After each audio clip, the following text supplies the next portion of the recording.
10 scout stare.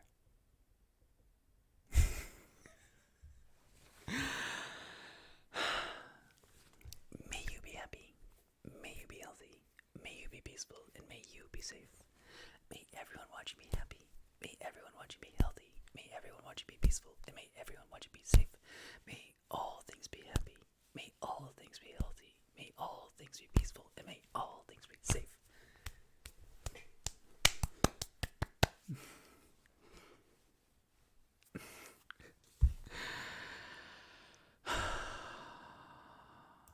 I'm tired. It's just a long day.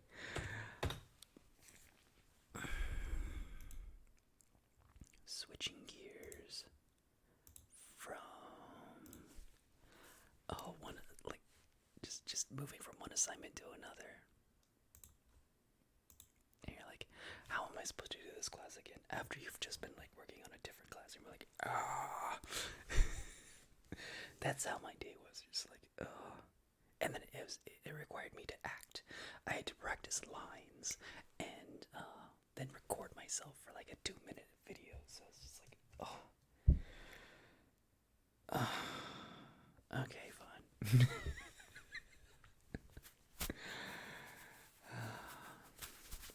And now we're here. At the end of the night. At the beginning of the stream. Already 1 o'clock in the morning. Oh my goodness. I'm gonna destroy my body before sleep. You're 8 months in the sub streak. Yeah. Let's go, Chef Potato. Chef Potato. I gotta do this properly.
That's how you start off the night.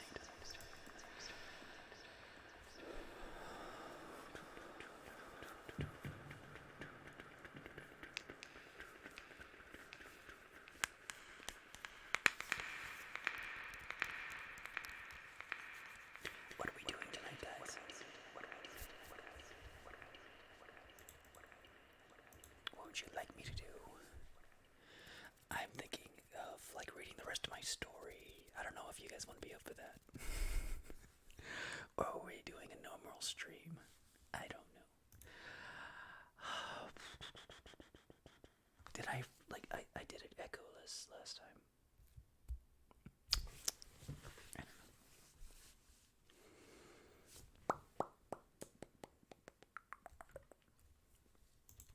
You know what I haven't done in a while? I haven't done scratches.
wish I spoke Portuguese better. Or at all. How are you doing tonight?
So, where we left off in the story, just because I feel like I want to read this.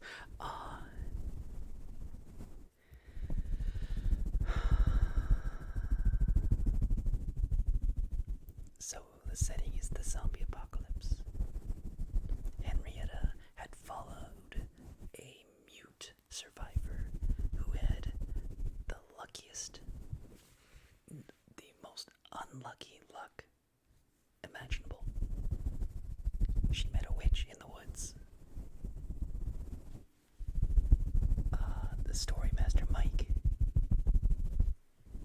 Actually, all the zombies in the city had lost their corpses.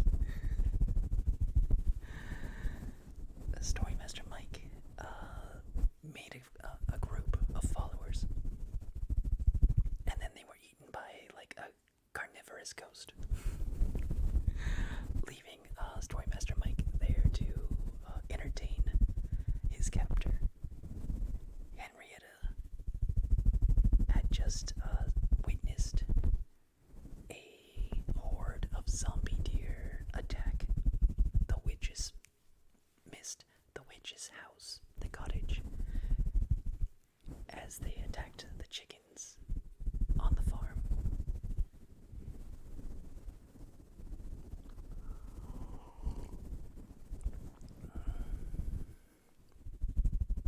And then Henrietta flew off into the forest, back towards the only other ghostly home she had ever known.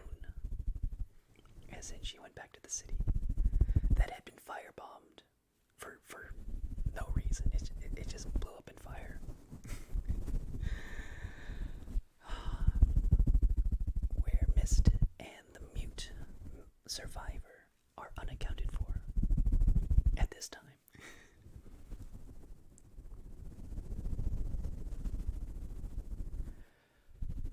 Mike was still alive, he thought to himself, for a given value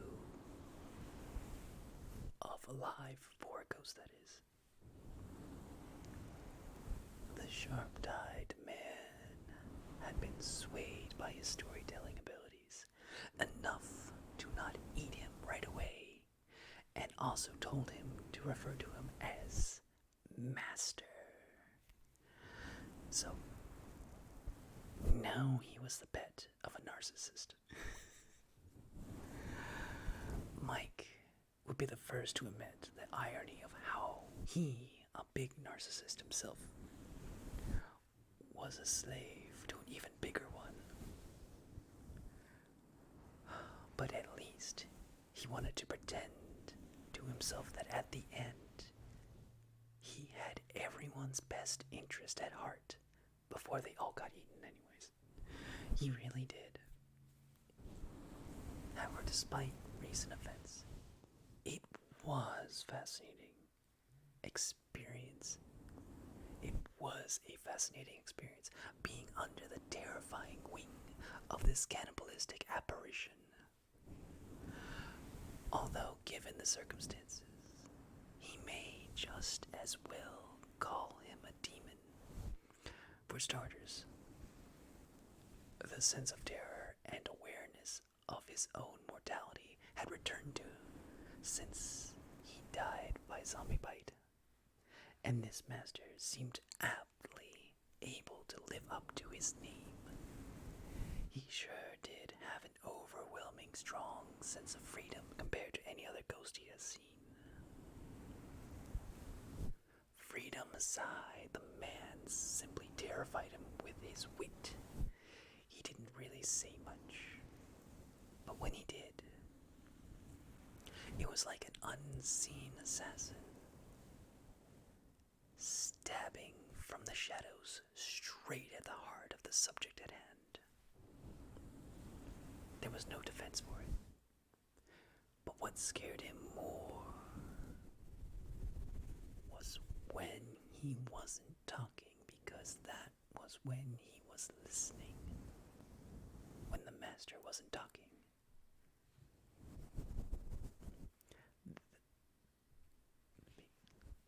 But what scared him more was when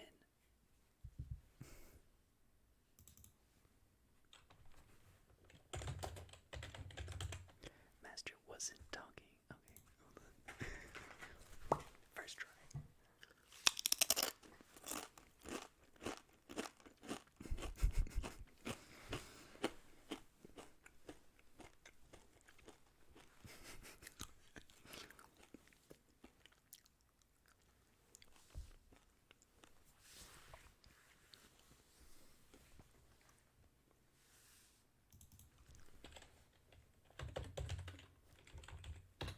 What scared Mike? What scared Mike most was when the master wasn't talking.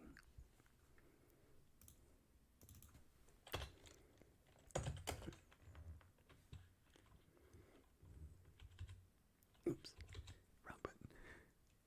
Oh no, when I wasn't talking, he was.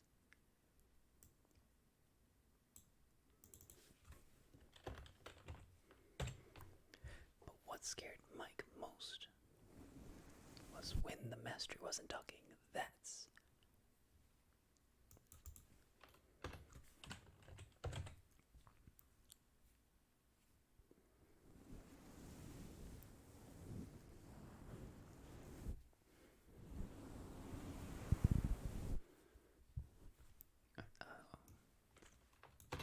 he was listening. Okay, yeah, I made that way more complicated than I needed to be.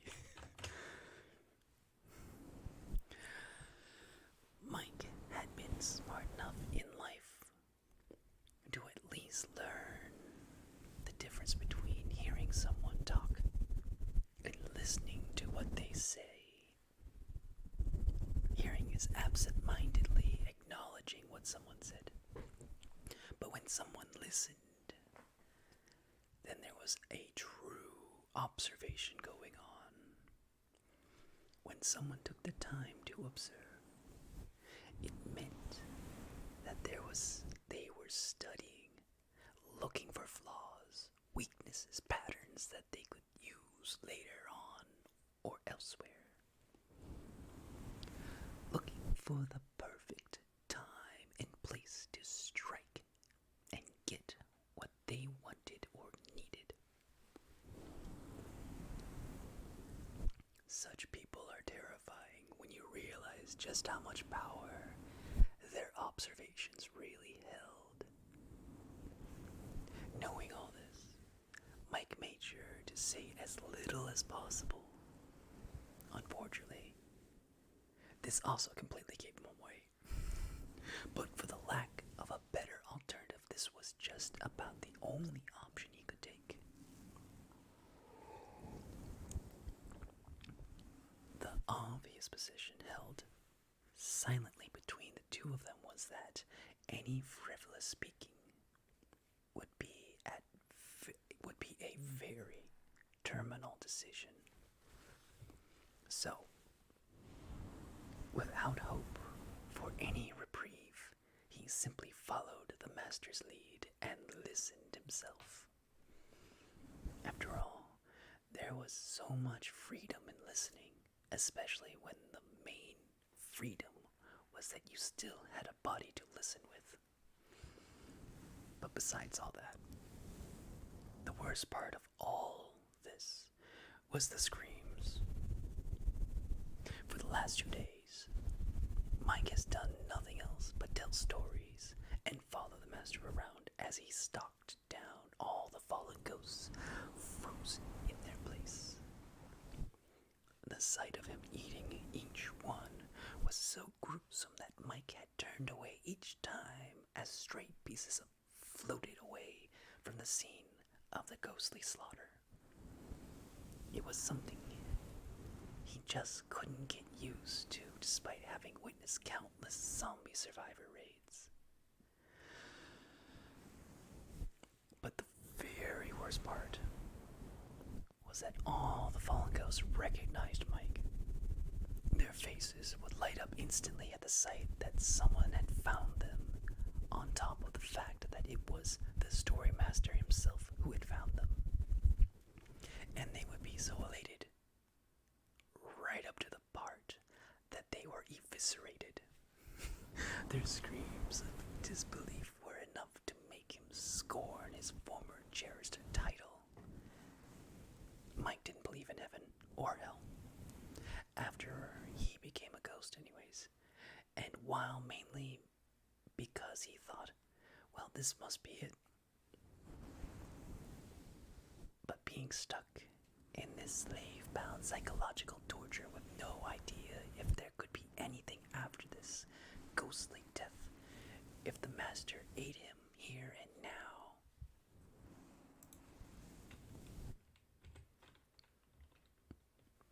Well, he might as well admit that this hell was as real as hell could get.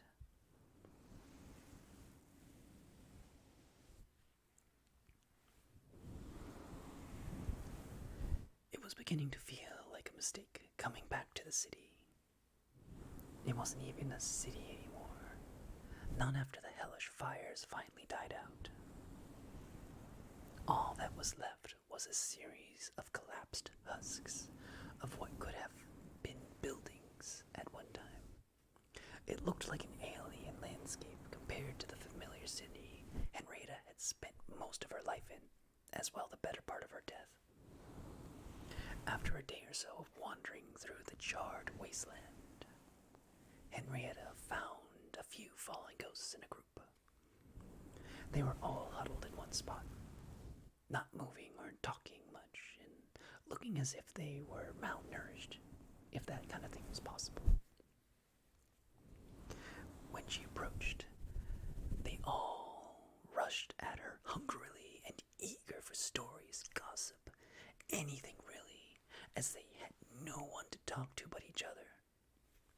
It quickly became apparent that they had exhausted all their own stories long ago. The display made her feel uneasy, but she stayed for a short while and told them a story of when she once was lost at the city pond, when her corpse chased an angry goose around until her corpse finally got it. After she finished talking, they acted as if they had a drug fix, then proceeded to tell the others about the story that they had just heard her tell, oblivious of the fact that she was standing right there. Feeling disturbed, she quietly left without a word before the others finished talking to each other in retelling of her story. She found more groups here and there, but after the fifth group she came to, she stopped trying to interact with anyone and avoided the fallen ghosts altogether. Occasionally, she found a solitary corpse with a follower. They acted differently than she remembered.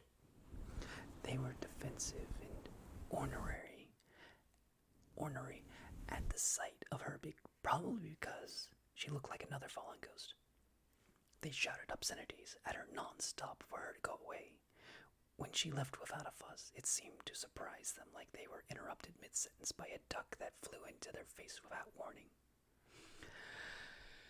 It always left them stunned and unsure, as if a thing could really have happened.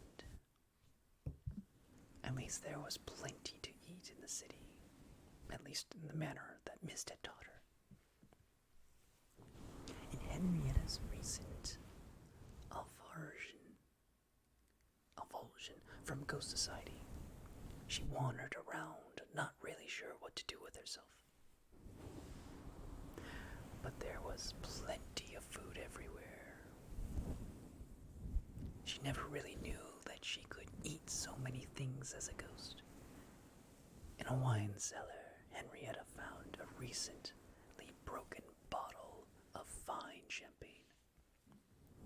The taste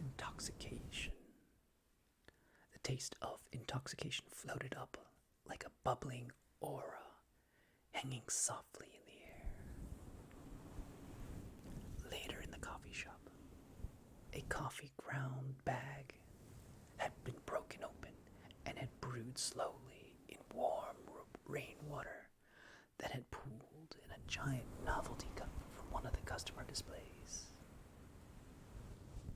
The air fizzled delightfully, like she had just walked into a bustling coffee shop full of people. We are reading the second half of The Ghosts of the Zombie Apocalypse.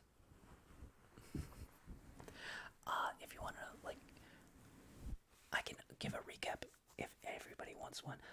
But I just uploaded the stream for the first half on my YouTube channel, so if you want to watch that first, and then after I finish this, I'm probably going to upload it onto Amazon so you can actually buy this book. I mean, it's already there, but it needs a little fixing up. just a tiny bit, which I'm kind of doing at the same time as I'm reading it. It wasn't as if Henrietta could get drunk or feel caffeinated. She later realized you needed a body to feel those kinds of things. But it was more the feeling it gave off, like being around something pleasing or nostalgic. It reminded her of something sweet, of some sweet times in her life. Champagne on a good date. Those mornings when a cup of coffee was exactly the best thing to start the day. Or just simply memory of the rain pouring heavily on her as she ran through the storm playfully as a kid, getting soaked to the bone and her feet caked in mud. It was like for the first time since she had died that she was the one telling herself a story. And it felt good, but not satisfying. Henrietta kicked a rock in frustration, sending it rocketing off a few inches. That was another thing. Moving stuff seemed amazing after a while, but it was a thing she didn't understand. It hurt her head if she tried to think about it, and even more so when she attempted to do it. It only seemed to work whenever it felt like it. At least that problem distracted her for a few hours at a time. It was beginning to dawn on Henrietta that she was going to have to face eternity sooner or later. The boring prospects of being alone for forever had been steadily seeping in. There weren't any ghosts she could or wanted to talk to anymore. There was no life left to watch, even if it was her undead body. The only living person that could talk to her was missing. Could just about die at any moment, if she wasn't dead already, and was also a totally frustrating, cryptic know-it-all. But I suppose,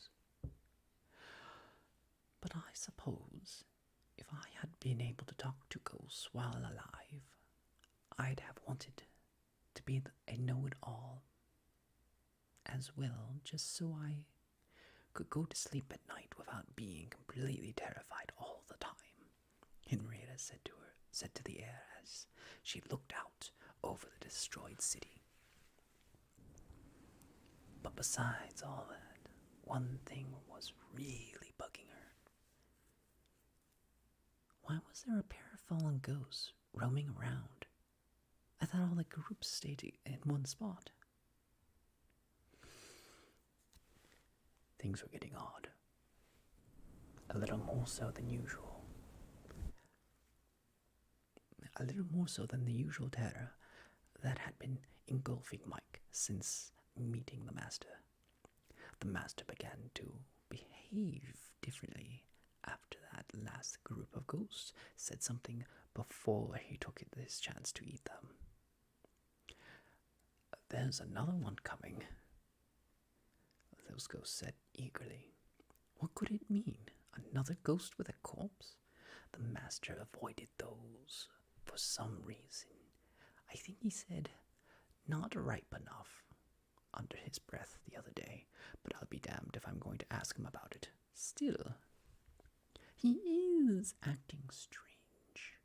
What's going on? What's going on? Henrietta thought to herself.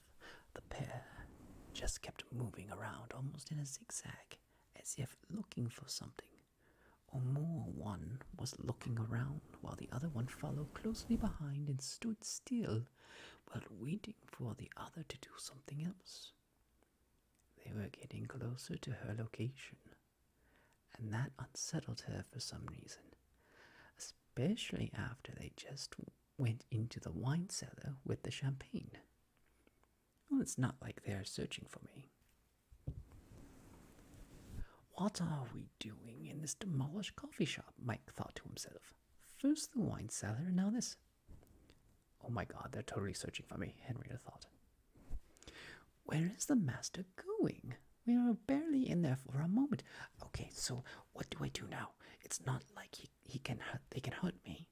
I'm already dead. So why am I so scared right now? Henrietta thought. What's that ghost doing up there, up on that toppled tower? Did she die there or just lose her corpse? Oh shit, they can totally hunt me, can't they? Henrietta said in a panic. Is that ghost fleeing? Master? Mike asked with a sudden loss of better judgment. Keep up if you don't want to get lost, the Master said, before bolting away. Mike stood dumbfounded as he watched the Master give chase. He stood there dumbfounded as if he'd trying to wrap this new information around his incapable ghost mind.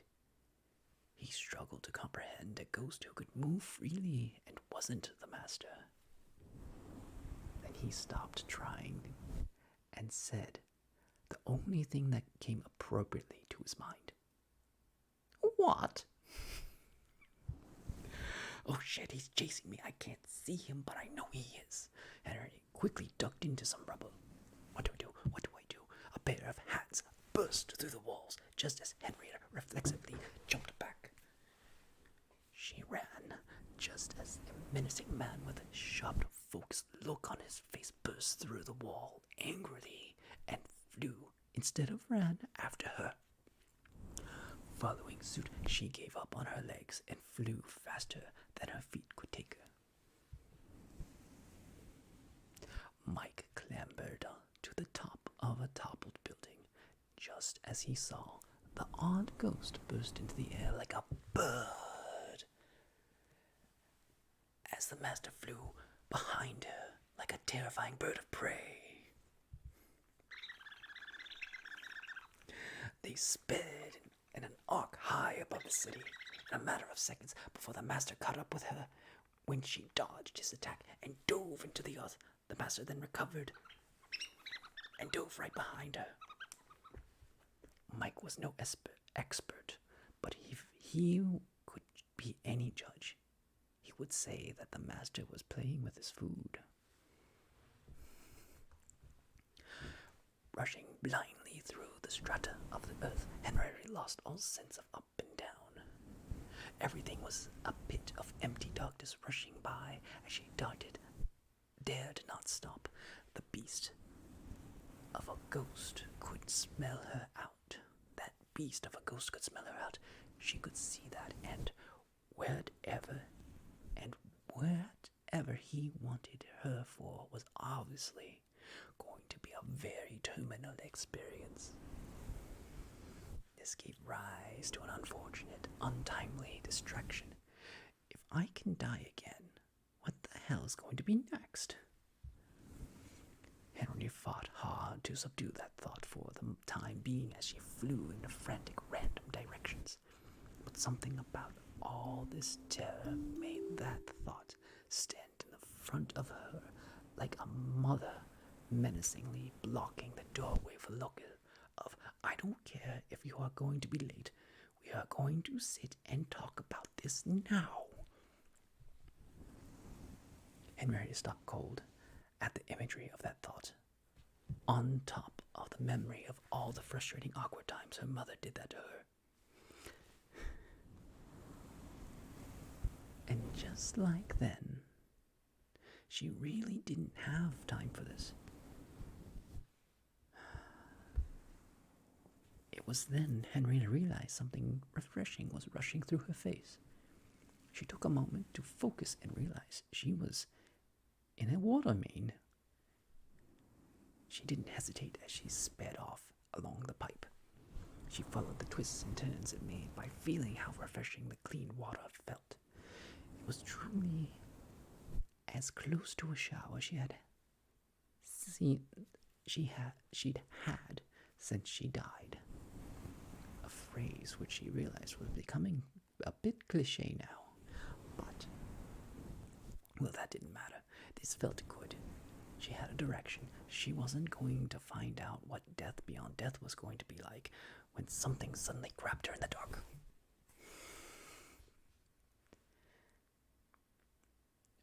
Mike stood there, waiting for something to happen. Anything to happen. It had been 20 minutes since the master dove after the woman into the earth. And frankly, the suspense was killing him. Further, it was single-handedly the most excitement he had felt since the zombie apocalypse broke out. It was like watching a wild chase after a rabbit, with the added terror that the same could happen to him very soon. A ghostly hand fell on Mike's shoulder, making him nearly jump out of what goes for skin on ghosts these days.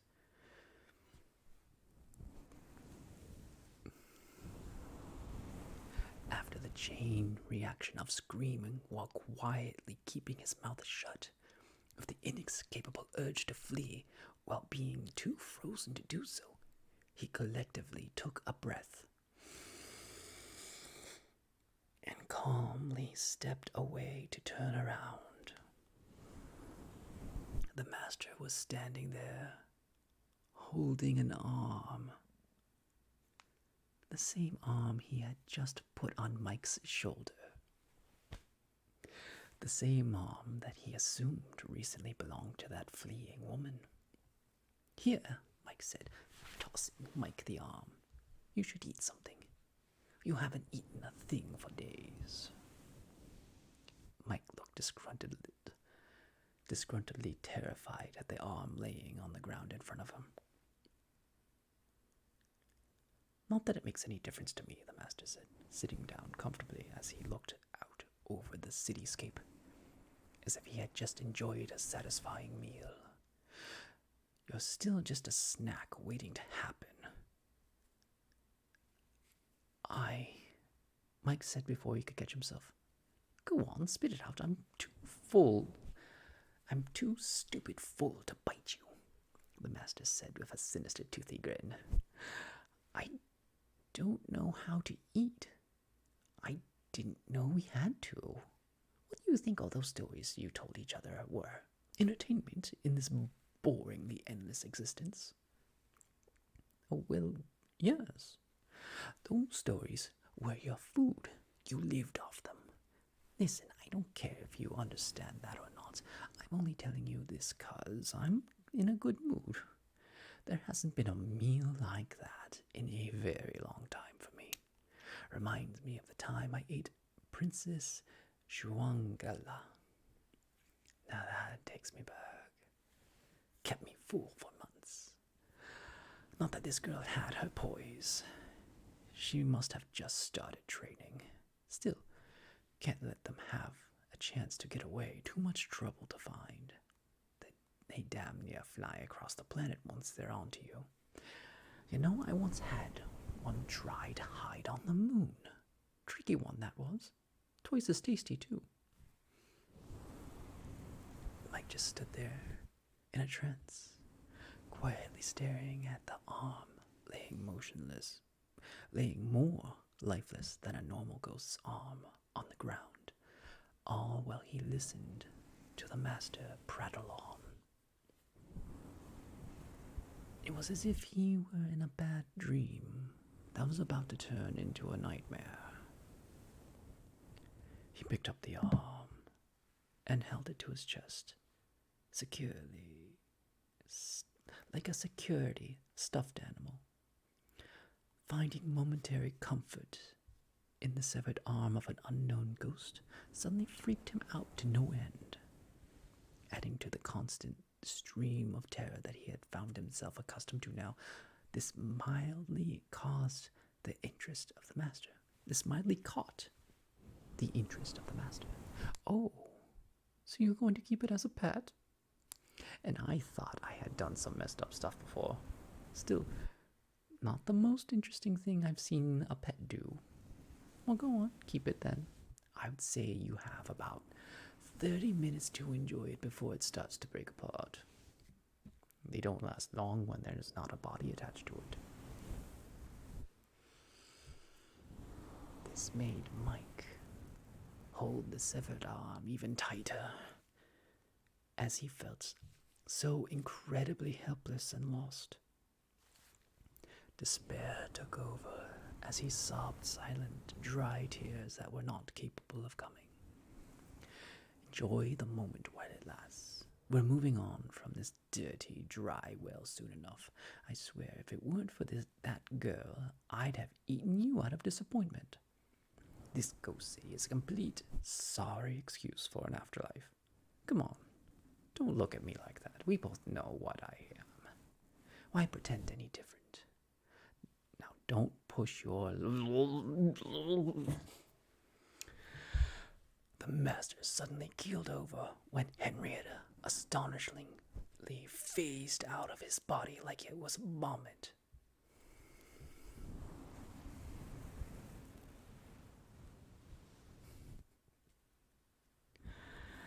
She looked up and around while holding her left shoulder, where her arm was missing, saw the master, saw Mike, and then saw her arm clutched to his chest.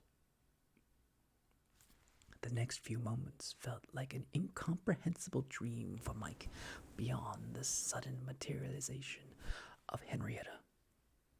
First, Henrietta tackled Mike onto her good shoulder as everything started to move in slow motion. Next, the master looked up in a mix of surprise, excitement, and fascination as he said, "Well, that's new." After that, he really excited and wild-eyed as he reared himself to charge, at which point he promptly went again and vomited out a random splat of ghostly body parts over and over until he was so far behind that he became a speck in the distance. Henrietta woke up in searing pain in the middle of a ghostly forest. Her left arm was gone. Everything around her looked as though it wasn't sure if it was there or not. The edges of things kept pulsating in and out like fuzzy heat waves radiating off a scorched highway. A man sat comfortably cross-legged on the ground in front of her, with a huge grin on his face,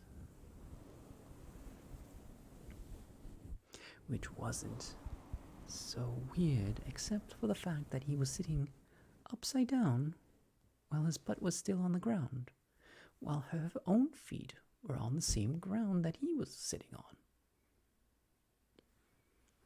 It gave her a headache to look at. When Henrietta tried to look at her own feet, which were still in fact on the same flat ground as him, she then saw her own body in pieces splayed around her as if it had been through a wheat thresher. She, in fact, had no ghostly body anymore. Yet her left arm was actually gone and not missing among the horrific displays around her type of gone. Very good, the man said as Henrietta turned her attention back to him. She couldn't make out any features about him at the same time as he was completely distinguishable. Words failed her on how to describe it. It was possible words didn't exist. God? Henrietta asked. No, I'm not so presumptuous as to pretend that I am. Let's just say I'm impressed. What? What you just did, just now, reflexively, is not an easy feat for the living. But I'm dead, and damn near impossible for the dead. Henrietta stood there silently for a moment. I don't understand. What did I do?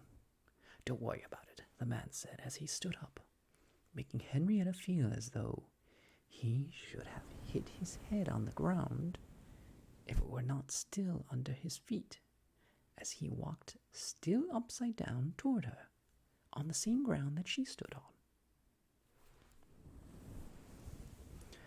Say hi to Mist for me when you see her again, he said. Who are? Henrietta began, when the man tapped her forehead. The impact of his finger felt like a gunshot, as tremendous gong blasted out tremendous echoing reverberations. It was as if the earth itself carried a tone that resonated deep, low sound so profound that it shattered the smoky world around her, as she fell silently face first through an uncomfortable threshold, and then into another ground. When she looked up, she saw, of all people, Storymaster Mike, who was unmistakably holding her left arm like a teddy bear. Quickly, she turned to see that awful sharp-eyed man behind her, looking surprised, menacing, and rather ill. Henrietta didn't wait for a reaction. One look into that monster's face was enough for her to grab Mike and run.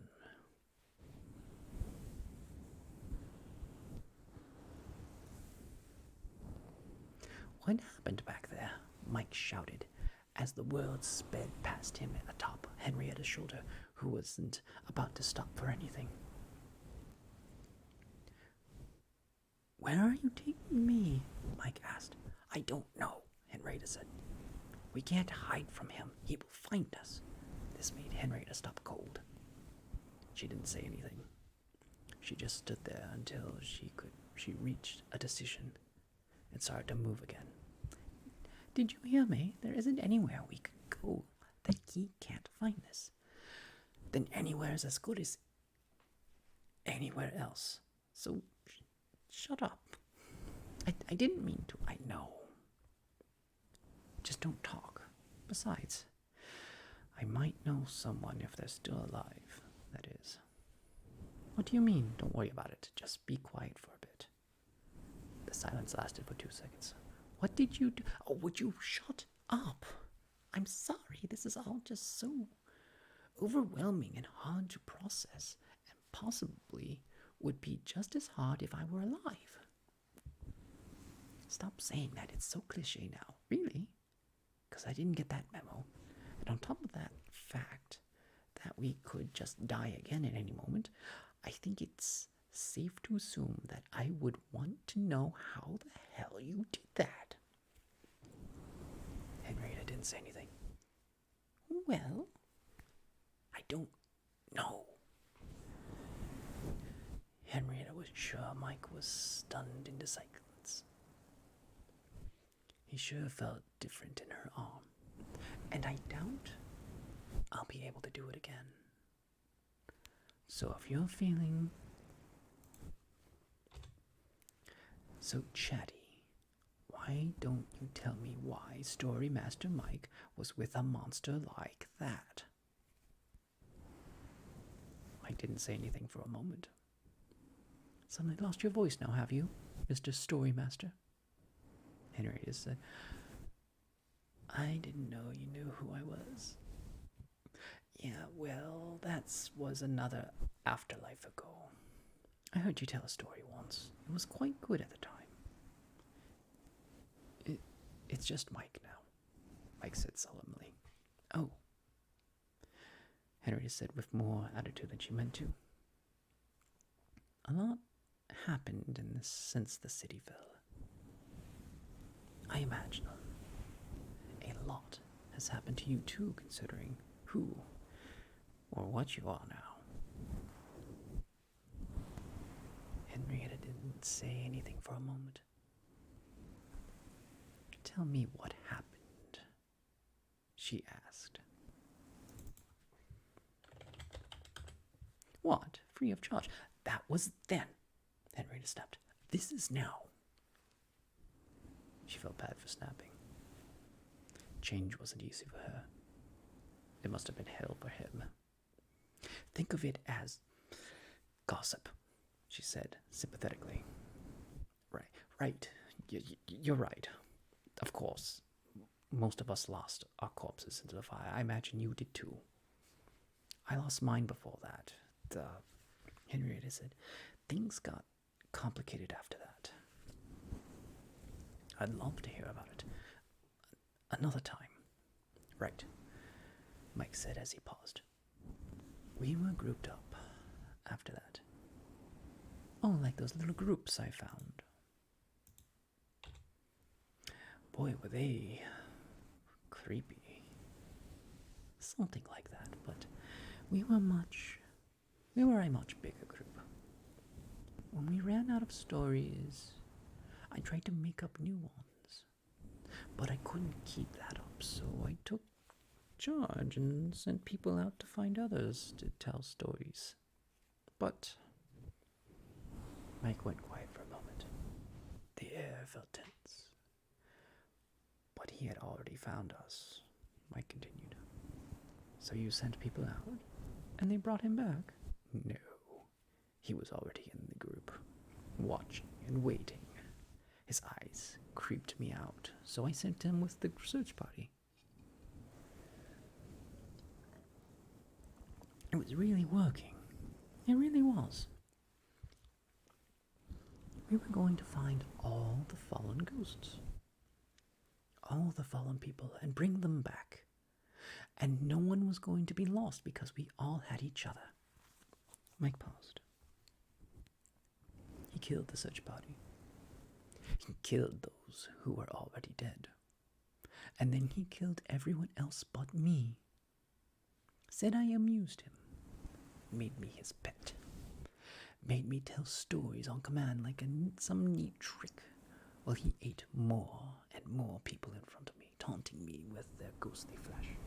It made me sick, and there was nothing I could do. It was like reliving the zombie outbreak all over again. No, I take it back. This was worse. Much worse. I may not have been a good person in life, and maybe I abused my position a bit of a great storyteller in death, but I'm not that.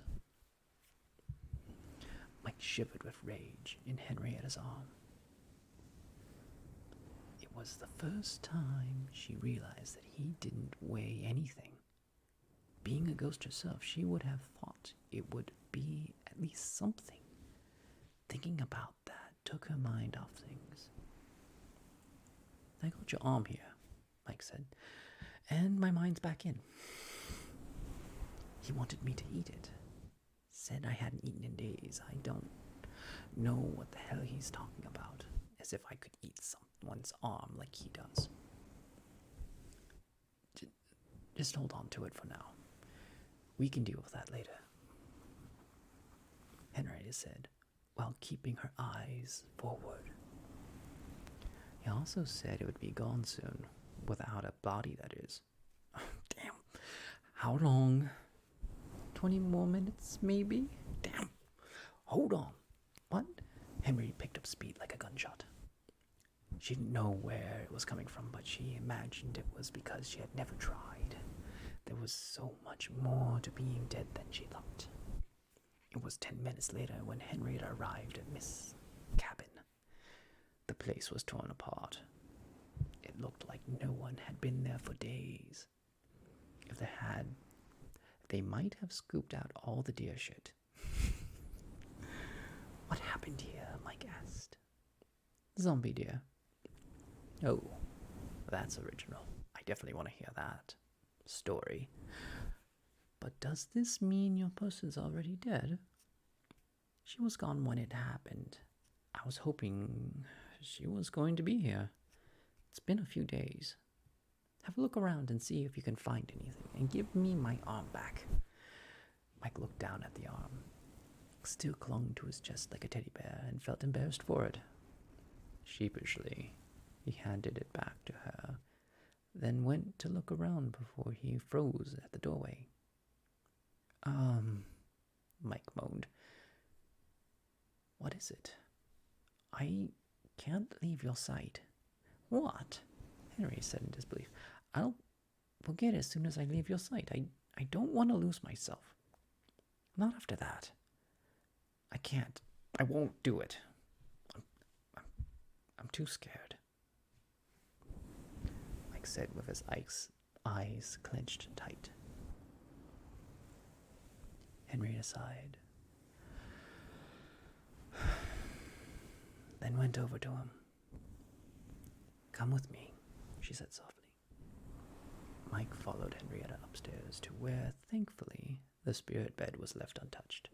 The deer didn't seem able to handle the stairs very well. Take a nap in there. I'll be back for you in a bit. I'm not going anywhere, she said quickly before Mike could protest. I'm just going to have a look around. You're not going to lose yourself here. I promise. But you're all. I will be fine. Don't worry about that. Just get some sleep. You deserve that much. Reluctantly, Mike got into the bed. Henrietta stayed there for a moment before she went back downstairs. Well said, Missy, Mist said. Henrietta jumped startled as she spun around to see Mist crouched with her back to the wall, with a thin trail of blood coming from her head. Miss cocked her shotgun, sending a spent shell bouncing across the floor. Oh, God, Mist, you look like hell. You're no prize yourself, Missy. Well, with your arm being gone and all. Mist slid her butt down to the ground and cradled the shotgun. She looked like a fierce 40-year-old warrior rather than the disheveled old woman she first met. Do you ever stay the same age? Henrietta mocked. Miss cringed as she laughed, holding her side. Age is just a number that you can change to suit your needs. Why do you think women always lie about it? They both laughed heartily for a moment. Are you going to be all right? Henrietta asked, like a long-lost buddy. This? No, I'll be fine. I got bandaged up when the deer broke through the floor. I got banged up. Zombie deer are frightening enough, but they can't handle an incline. It was like whack-a-mole with a shotgun. But that attack was days ago. What happened to your head? Oh, this? Wiping her head clear. It's the chicken blood. I can't have zombie chickens running around my farm. It's unsanitary. Hunting chickens made you out of breath. Yeah, those little suckers will damn near peck your shins off. Any farmer will tell you that. No, that's no joke even for normal chickens. Evil buggers they are, even before they got undead.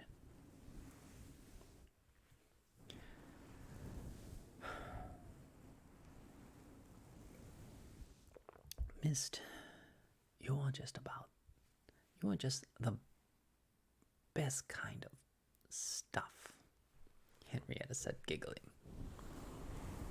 It's good to see you too, Missy. Now let's talk about that arm. How on God's green earth did you lose that? Not by ghost chickens, I can tell you that. Come on, I'm being serious. It's serious time. Sorry. You just lost it too. It's more it lost me. That's a new one even for me, sweetie. Not many things go after ghosts. You know, at least not usually.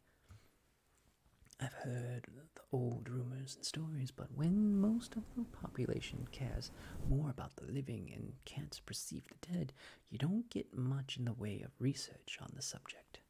On top of that, of the fact that we're now living in the zombie apocalypse, everyone is spending all their time trying to survive and to care for the departed. That's why all these ghosts are here. Were. Henrietta said solemnly. Excuse me, past tense. Someone ate them up. And me too with them. But there's something to that, isn't there? Yeah, your friend says hi. I'm pretty sure I don't have friends who eat ghosts. At least none that I would call friends. Anyways, that's a story for later. No, not the one who ate me. This guy was different, Henry said in a faraway voice. Oh, that kind of friend. What did he look like? Like I couldn't see him perfectly, but not... Like I could see him perfectly, but not at all. Like he wasn't there. He tapped me on the forehead. The earth shattered like the sound of a gong. Harry spoke like she was reliving a dream.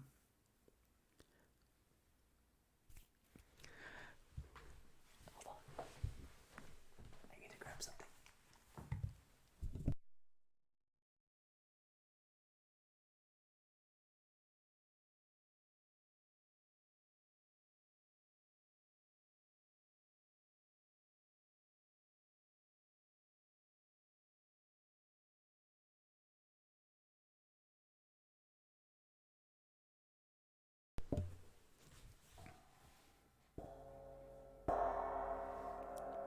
Yeah, just like that, Henrietta said dreamily. Earth to Henrietta. Hello? What? You drifted off there for a moment. Anyways, you put your arm back. Look. Henrietta looked down at her left arm that was back where it had always been. She flexed her fingers. It felt as if it had never left. Did you do that? Henrietta asked. No, sweetie, that one was all you. But you saw what I did, right? You heard that gong. Sweetie, I'm going to let you in on a little secret. I can't really see you. Eyes aren't built for seeing ghosts, and no bells went off in here either. But you saw my arm off. That's different. Come on now. Don't go worrying about what this little old lady can and can't see. It'll give you a headache if you think about it too hard. Now let's go and make some tea for our guests. Oh, where is that crazy man? Oh, him? I got him burning those deer carcasses out back. It took forever to get them out of the basement. And the meat's no good once it goes zombie. There was a huge explosion of fire that glowed through the windows from behind the chicken coop. Bits of smoldering flesh rained down like sleet bouncing off the roof. I'll expect he'll have only a few second-degree burns when he gets back in, Miss said nonchalantly. Henrietta nodded, then felt silly for it. You don't have to feel all embarrassed over nodding, dear. But I thought you couldn't. Don't try to wrap your brain about what I can and can't do. We'd be here all day trying to untangle you. So why don't you go and fetch some tea from the cabinet while I put on the kettle on and clean up a little. Feeling flummoxed, Henrietta rushed over to the tea cabinet and pulled out the tea tin before she remembered that she was a ghost and dropped it.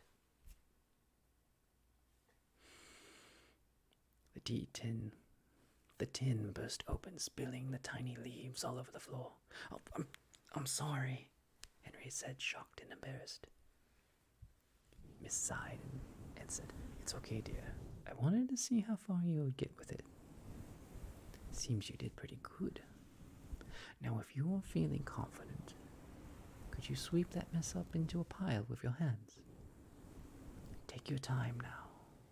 There's no rush when it comes to boiling water. I don't think a ghost moving stuff is like boiling water.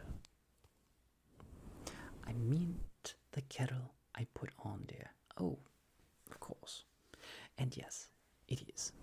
When it comes to boiling water, it boils when it damn well wants to boil, not when you want it to. At least not without a whole lot of heat, but that's a metaphor for another time. There was some banging at the door. That'll be our luckless friend then. See if you can open it for him if you can. I'm sure he's having a bit of trouble. Putting the tea tin aside without realizing it, Henrietta went over to the door and struggled with the latch. The door banged a few more times, enthusiastically. All right, already. It's not like I'm a ghost or anything, trying to move objects. Oh,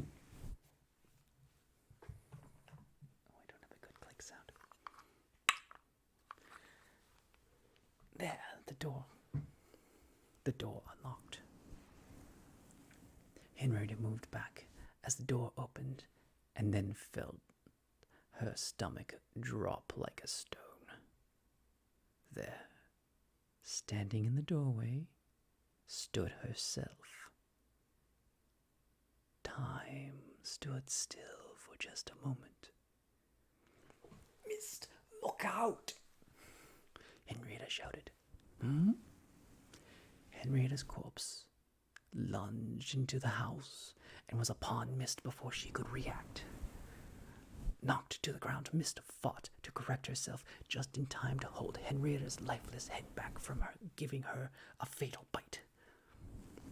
The corpse screeched and flailed, her arms clawing madly at Mist. Henrietta felt sick. She had seen her corpse do this too many times to too many other people. She knew what happens next, what always happens next, but not Mist. This can't happen to Mist. Henrietta screamed as she grabbed the kettle and banged her corpse across the head. Her own head. can't think like that now, but too late. She had lost grip of the kettle, which slipped through her fingers to the ground. Her corpse, however, was momentarily thrown off, and Mist rolled to her side. Mist lay coughing for a moment as she held her injury from the other day, before she forced herself through the pain and onto her hands and feet, trying to claw frantically away. The corpse grabbed hold of her ankle and pulled her back towards its mouth. As it went for a bite, Henrietta smacked herself with the broom handle alongside her head, giving Mist barely enough time to kick herself free. Crawling backward, Mist repeatedly kicked at the advancing corpse. Furiously screaming, Henrietta threw anything and everything she could grab. She might as well have been throwing ping-pong balls, because that's what her corpse looked like she was getting hit with. Fury boiled over, and Henrietta took a swipe at herself with her fist. The muscles on her face twitched. The effect was like an explosion, and threw Henrietta through the wall, out of the house. She got up quickly and rushed back in, pinned up again up to the cabinet. Mist was barely holding the corpse back. At the end of her feet, Henrietta took another swipe at her neck. The corpse's head jumped madly towards where she had hit it. Henrietta madly rained blow after blow on the corpse's back, making it spasm and jump like firecrackers exploding under its skin.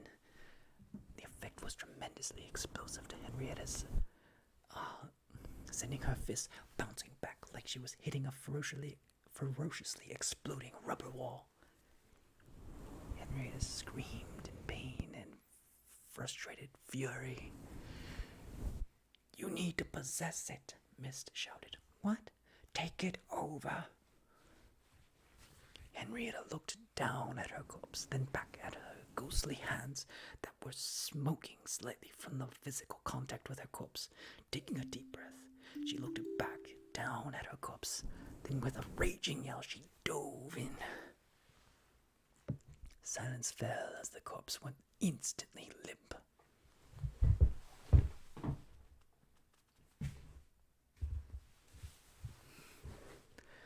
Miss sat there, out of breath for a moment, before she tried to stand. Unfortunately, her legs were like trying to stand on jelly and very worn out, so she slumped back into the ground. After another 2 attempts, she managed to push herself upright, and over the momentary limp corpse to get her shotgun. She then went to the cupboard and grabbed something out of it before she then uprighted a chair and sat down. Opening a box of shells, Mist reloaded her gun and then tossed the empty box onto the table. "I haven't smoked in 50 years, Mist said, cocking her shotgun. "But that fight just made me wish I died of emphysema years ago." Mist exhaled deeply with her hand on her heart, as if she had just finished a marathon. "You kids and your zombies. It'll be the death of me." "Well now, sweetie, do you still feel like you want to consume flesh?" Henrietta's corpse began to stir on the ground. Miss stood up and put her foot on its back, forcing it back down to the ground as she poked her gun to the back of its neck. "Nah, no moving till I know who's doing the moving." The corpse stopped moving a moment, then quickly swept Miss' feet from under her. Before she knew it, the corpse was on top of her, hissing like a beast. That was when Miss saw it, only for an instant, a twinge of intelligence on her face. The corpse then lost it and screeched as it dove in for the kill, only to be suddenly pulled back and up into the air. Henrietta's corpse flailed like a feral beast, hissing and clawing furiously into the air as the accident-prone man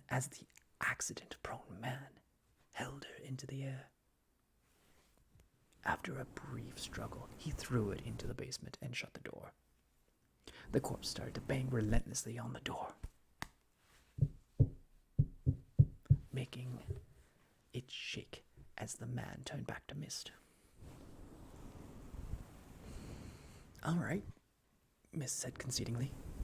"You definitely earned your keep. Now help me up." The man went and helped ease Mist back to her feet. Mist then sat back down, holding her injured side while laughing. The man stood there and gave her a look. "What?" Miss said as she noticed his expression. "No, I'm all right. I'm just a little banged up. It's more the adrenaline still kicking in." He gave her another look. "No, I don't think I'll kill her right away.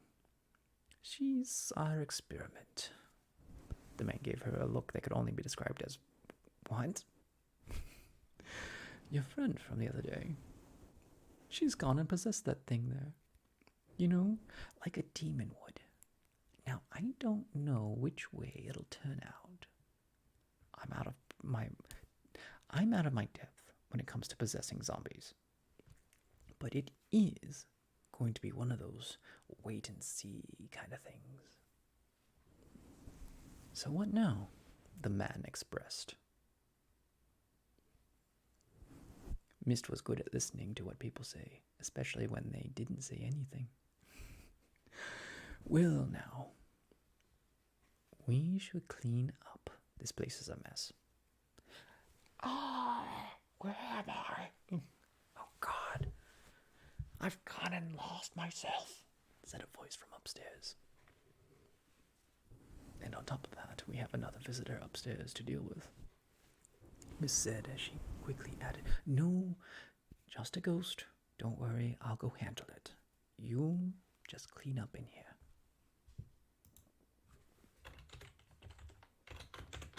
"You just clean up in here." "Okay," the man expressed. "And when you're done, go and make yourself something to eat. This one's going to be a while. It's one of those damn touchy ones. They can take all night to accept anything." The man gave her quite an unusual look. "What? It's nothing. Just, why do you do it?" the man expressed, without words. "'Cause I can," is the simplest, easiest response. The man shrugged. "But even now, with the world as it is, the world has always been as it is. That's why it's called the world. But I'll tell you what, if I didn't help that friend of yours out when I did, then that corpse in the basement would have been munching on my bones right now, about now. The least I could do is take care of her guest until we can figure this out. How you doing, Ryan? I'm reading my book, The Ghosts of the Zombie Apocalypse.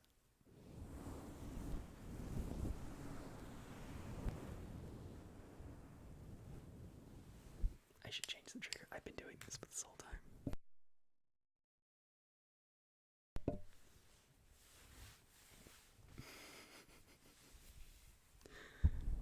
This one's more appropriate for reading a story. A story about ghosts and their zombies. Their zombified corpses.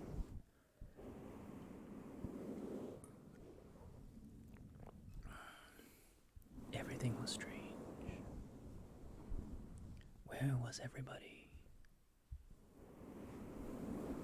And more importantly, where was he?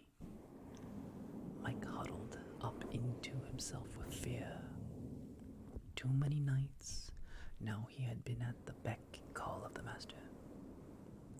And the master shouldn't be kept waiting, or he will eat him.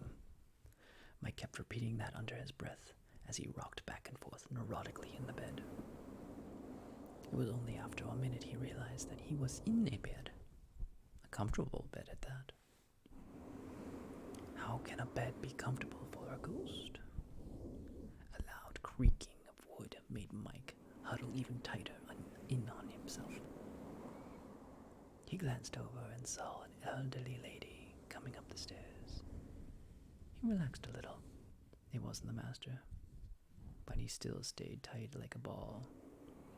The old woman approached his bed and then kept on walking. After a moment, he heard fabric rustling. Mike looked up in curiosity to see a lady making a bed.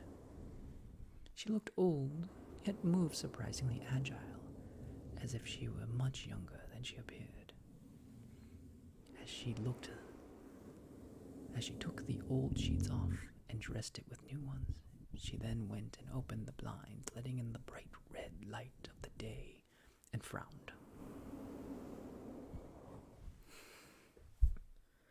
"John, the coop is on fire.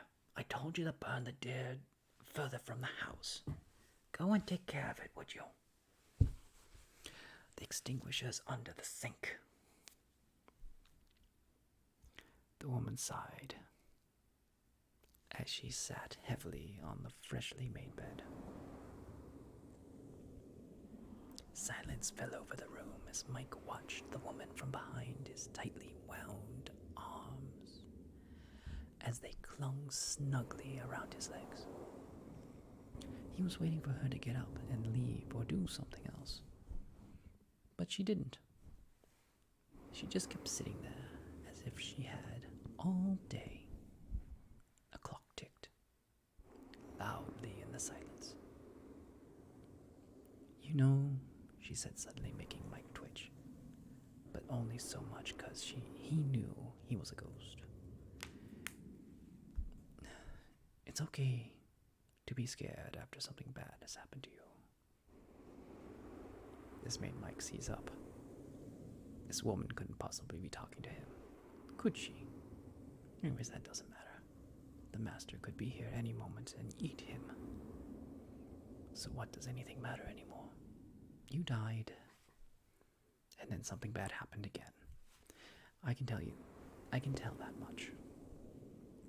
Oh God, she really is talking to me. Or she's a loon. So it's okay to be scared because something else bad might happen again soon. The woman had Mike's full attention now. You had the greatest misfortune to learn that death doesn't mean the end to bad things happening to you. And I'm so sorry about that. The way the woman said it made Mike want to cry. And then suddenly he wanted to cry so hard he had never cried in his life ever. The woman waited patiently as she sat there on the bed, staring at the wall in front of her. "I'm not a nice person," Mike said finally. "And I'm not an old lady," she said. Mike quietly looked up at the woman who was, in fact, not an old lady, but a youthful teen with ginger freckles. She then randomly burst out laughing as she suddenly became old lady again. I'm sorry, she said, panting in between laughs, but you should have seen your face this then." Mike felt a mix of embarrassment and anger. "Well, I'm not a nice person. Why shouldn't bad things happen to me?" The lady began to calm down, but gradually, as she found her composure. She sat there looking at him for a bit as he fumed angrily at her. "You've been killed by a zombie horde. Let the sins of your life die with your death." "But that's not how it works. The wicked should be punished in eternal hellfire," Mike said, surprised at himself for saying it. "I stole more than my fair share and took pride in it. Why shouldn't I be living in hell? It's no more than I deserve. I'm just surprised it took so long for it to find me." The lady sat there quietly for a while, as if thinking to herself. "Devout Christian or Catholic? At least for a while before you gave up and grew up. No surprise there. I bet death came quite as a shock to you, even if you long left the church. Mike didn't say anything. His ashamed silence said it loud enough for him. Well, let me tell you something, she said softly. Life happens. That didn't help much. What you stole sounds like no small amount, but that's life. That still didn't help. Life is about finding a way. Anyway, life doesn't put restrictions on people just because there are people and can think better than other living things. Life is life and does whatever it wants. It actually does do whatever it wants, whenever it wants. That's what life is.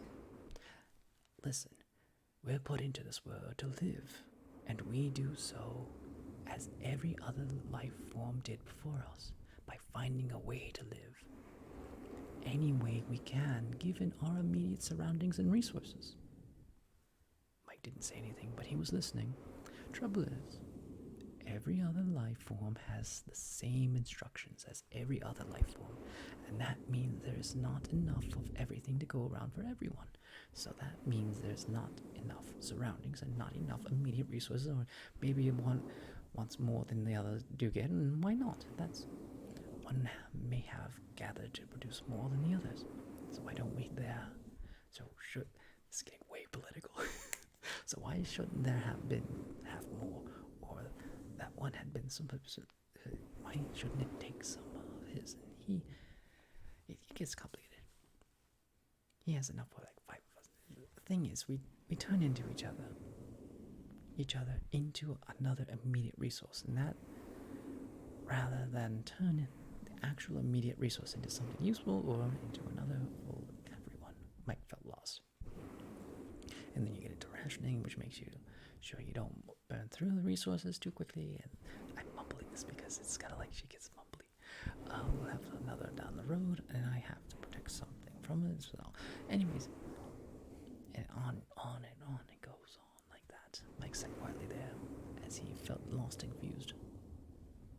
The thing is, we just want to live as best we can.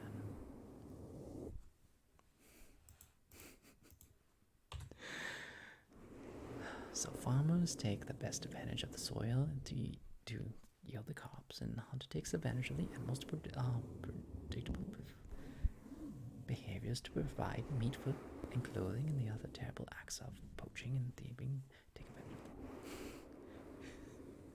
Do you guys actually have something for me to do otherwise? We just had this crazy, exciting moment, and now she's getting all political. I'm like, this does not need to get political. Why are you telling me all this? Because you're not a bad person. How can you tell? You see me sitting here talking to a ghost, and you asked me if I can tell if a person is good from a bad one. Well, let's just say I notice more than your average bear. Mike scoffed a laugh. But since you're not going to be satisfied with that, then it's because you didn't poke the system so much that it broke down. It seems you only ate enough to get by, if only to get by well enough.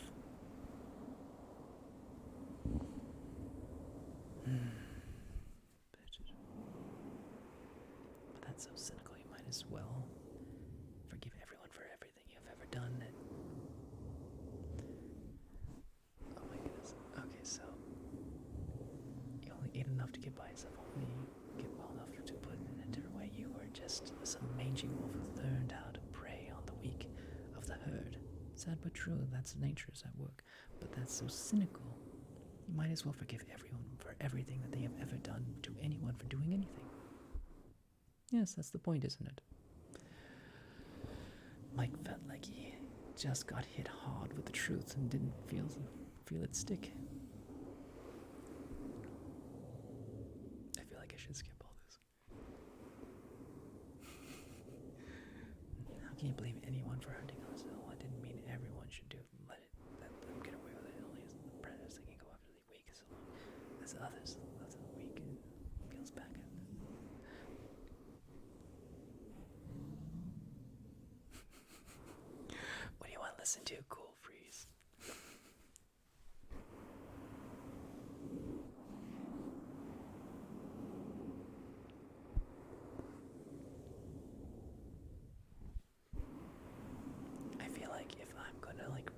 book. I should cut out a lot of it.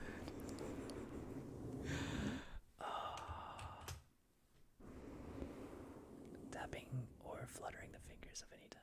Okay. How's this?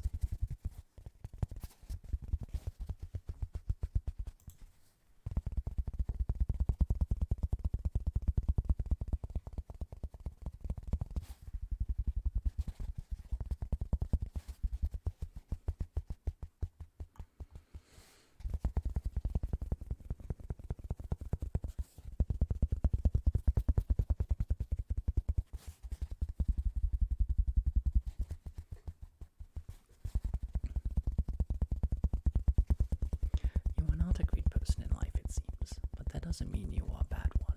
You're not a rabid wolf, you know. You didn't kill everything in sight, she said. No, but the master sure did. It was the lady's turn to look off said. What was that? The master. He had me follow him around as his silent pet, as he eviscerated and ate ghosts after ghosts.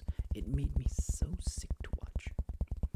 But I couldn't turn away after a while because he made me watch. Like it was some kind of game to him, always taunting me that he could eat me at any moment like he liked, and could track me if I tried to lose myself to him. Lose myself from him. Mike gritted his teeth in memory. If what you say about me being a wolf is true, then how can this world allow something like him to continue to exist? And then he paused and then relaxed. Ah, the old why is evil. The why is it evil? Simply put, it's just a bit of a desire and chaos. Oh, goodness, I got into that. Give it time. He'll run out of steam eventually, but he's been around longer than anybody. Oh, one of those. It means... What does that mean? It means that he's one of those rare balanced balls of desire and chaos. That is like a mangy wolf. And the old mangy wolf at that. The one that's been around long enough to learn all the tricks of the trade. And the master, was it? He might as well call himself Dr. Moriarty. Must have been watching a lot of TV in his spare time. How dare you compare me to him?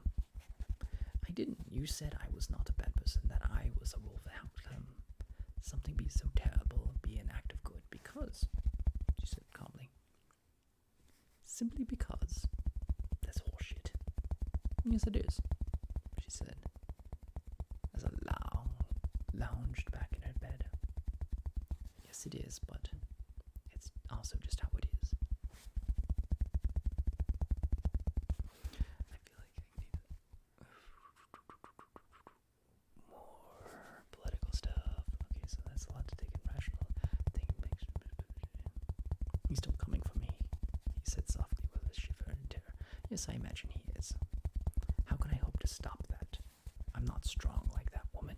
He ate her, and she just burst from his belly like it was an accident. How can I hope to do something like that? You can't. Oh, Mike said as if he was hit by an unexpected brick. But you can lay off the junk food. What? You zombie ghosts, all you do is tell stories, living off the residue of your former lives. It's all junk food. Kind of satisfying in a sweet only diet kind of way, but doesn't do a damn thing for your head. It makes you weak. You run on fumes as it is. Coal collector, how are you doing? Tell you what, I gotta go put out my friend outside. He looks like he might have caught fire. And then after that, we're gonna make you something good to eat. How does that sound? I'm doing good. I'm just skipping all the political stuff in my book. Mike didn't know what to think. Thinking felt impossible right now, but if he was going to do anything, he might as well let this woman feed him, and then maybe he could think again. Sounds good. Great, the lady said, jumping to her feet enthusiastically. I missed. What, like the fog? Yes. Like your parents named you that at birth, like I said. What, did they run out of all the other hippie names? Were they like Rainbow Moon Sparkle Beam sounds great, but let's go with Mist on the off chance that she may want to live a life free of magic pony jokes? Man, they must have been wishing for you to live your life as a hermit out here in the forest. Mist was my mother's name. Case in point, are you done? Miss said, with the patience of a rock. Hold on, one more. They must have been like, nope, I lost it. Well, if you're done being malnourished drunk, let's go and see about that flaming man. The mute man is on fire outside. The few chickens that survived the zombie deer and chicken attack were sitting around the kitchen looking really ticked off over their coop being currently disposed of by fire. They figured one house was as good as the next and moved right in. They also looked as if they were not about to take any guff from anyone about it either. These were survived by any means chickens now, and they knew it. They were sure as anything scared the hell out of Mike. Mike wasn't sure how the chickens were able to see him, but they could, and they looked as if they looked right through him. Naturally, you could look right through a ghost, but the way they looked at him loudly said, "You only exist currently on that ghostly plane because we currently allow it. We could send you spiraling down into oblivion of nothingness with one flick of our gnarled tail feathers. You don't mess with us, we don't mess with you, capiche?" He wasn't sure if the chickens actually do any damage to him, but any chicken owned by someone who communes with ghosts had to have a little something more going on for them. He sure as anything wasn't about to go and test them. Not when the threat of getting eaten was already loomed so closely over his head. But with the way things around here were turning out, they seemed to suggest that getting eaten was beginning to sound like a better option.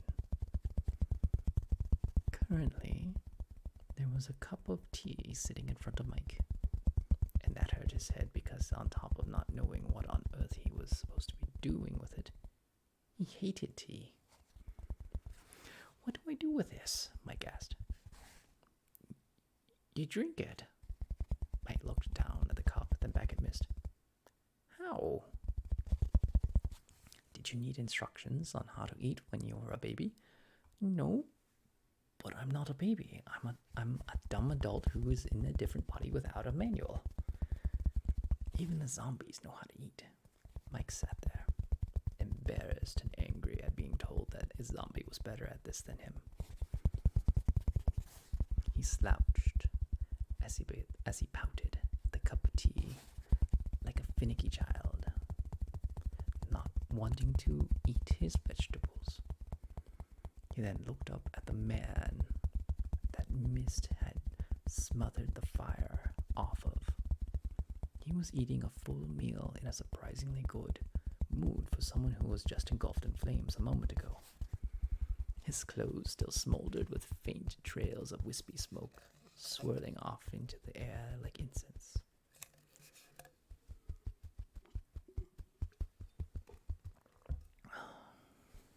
"Why is there a corpse eating food at the table?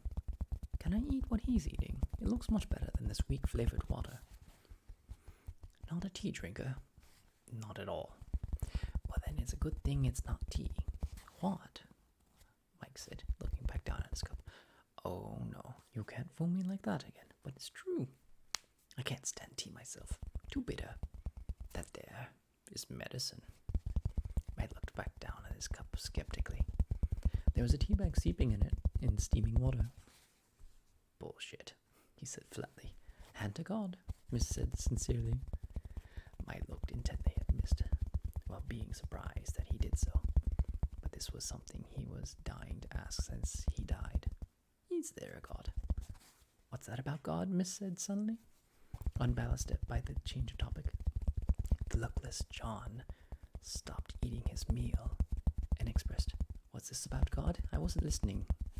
He expressed. He wants to know if there is a God, Miss said to John, after she mentally caught herself up. What about life after ghosts? Who are you talking to? Mike asked. John here, Miss replied. You mean the corpse? I didn't hear him talk. Are you messing with me? To change the subject, Mike asked. Is your ghost friend asking about me? John expressed. Yes, Miss said back to John. Why would he do that? Mike said, outraged. Why would you do that? Mike said, outraged. Well, is there a God? John expressed. No, Miss said to Mike. Really? John expressed. I'm surprised. I mean, some of the crazy and supernatural stuff seems to be going on around here. It's hard to not believe in God after all that. Where are you getting off touching the subject that I take very seriously? Mike said. There has to be at least an afterlife. What with all these ghosts that you keep talking about, right? John expressed. I mean, here I am, terrified of being eaten by him any moment. I'd really like to know if there's something else that comes next. Everybody, shut up, Miss shouted. The room went dead silent and expressionless. Miss huffed a few heavy breaths before calming down. Mike, I can understand what John here is saying, but you cannot. Just like how I can understand what you say, but he cannot. John and Mike. Maybe there's a God, maybe there isn't. I haven't met such a thing, and all I know is what I've seen. And God isn't one of them.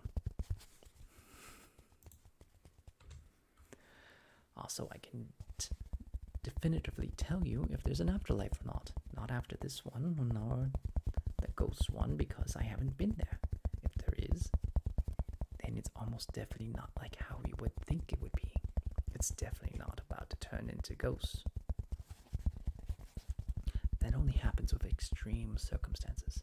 I don't know how to sum up what all this means to you without another long lecture, and frankly, I'm too exhausted to go into it after all. The last one just gave you, but on top of everything else that has happened today. Now, please try to drink your tea. It's not tea. It's really just a mixture of blessed aromatic herbs that I have spiritually charged up with good karma. Yes, there is an actual technique to do that. Now, if you'll excuse me, I need to go have a lie down. I'm sorry for blowing up like that. I almost got eaten today on top of my aching, battered ribs from a house falling on top of me.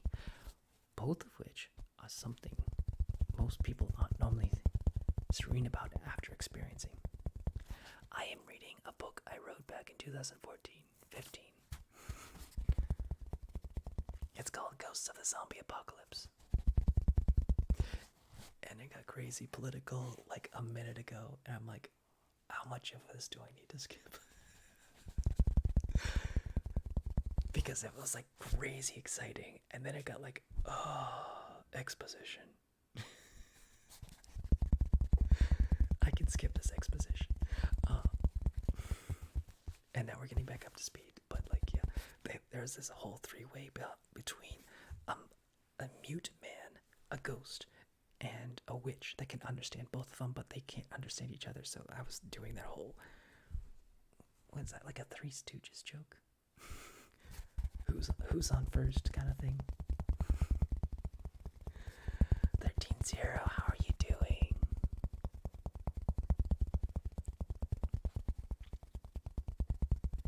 Both of which are something most people are not normally serene about after experiencing. I did write this. Miss got up and started to make her way upstairs. I'm sorry, Mike said, making Miss stop halfway up the first step. It's been a long day for me as well. I know, Miss said without turning. That's why I'm pushing myself so hard. She then turned to look at the two of them. For both of you. John and Mike both seemed to blush solemnly, and for that lady downstairs as well. Henrietta is currently trapped in the basement, as she is currently possessing her own zombified corpse. Everything's bonkers right now. Now, I'll be back in a bit. I just need a rest for a tick. Try to drink your not tea. It'll make you feel better. And thank you, John, for all your help today. You're welcome, John expressed. Miss nodded, took another step up. Wait, who's in the basement? Mike asked. Miss sighed. Henrietta. She's my and your friend who rushed you here with only one arm. Try to support her if you can. She's going through a tough transformation right now. And with that, Miss went upstairs. Story time. You missed a lot of story. Do you need me to catch you up? How are you doing, Mr. Frog? Frog on a lily pad of judgment.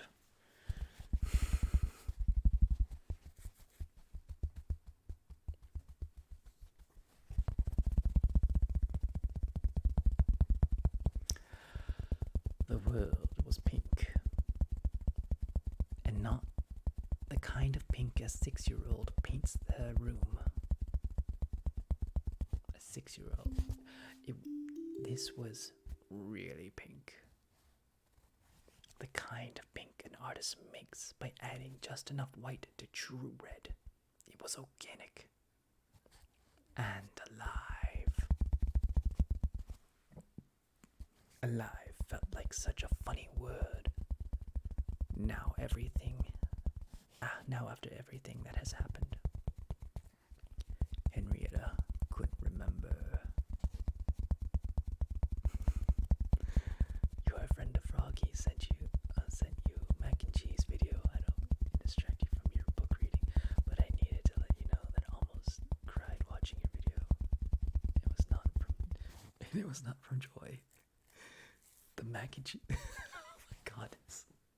The mac and cheese video. Oh, that was so funny. It was also really delicious. You want to talk smack about my mac and cheese? It was super good. Alive. Felt like such a funny word now, after everything that has happened. Henrietta couldn't remember what it was like to be alive. She had memories of her life, but that was just an echo. She doubted she ever felt alive when she was living either. Not really alive, and not that adrenaline rush dangerous people call alive either. Actually, feel the life pumping and moving and living instead of the automatic numbness she felt every day just to get through another boring, mindless day in her job. Henrietta wondered why this world made her think so much of that. On top of that, what the hell was she supposed to do now?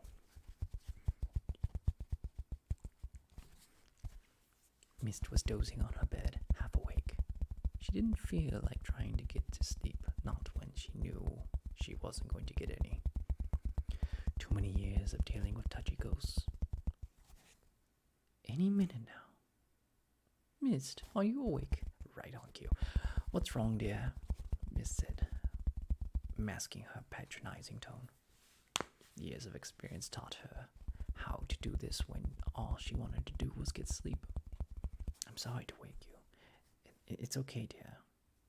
I wasn't really sleeping, Miss said with a yawn.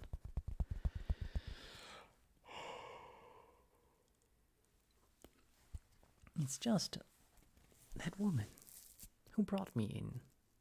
Henrietta, was it? Yes. Well, where is she?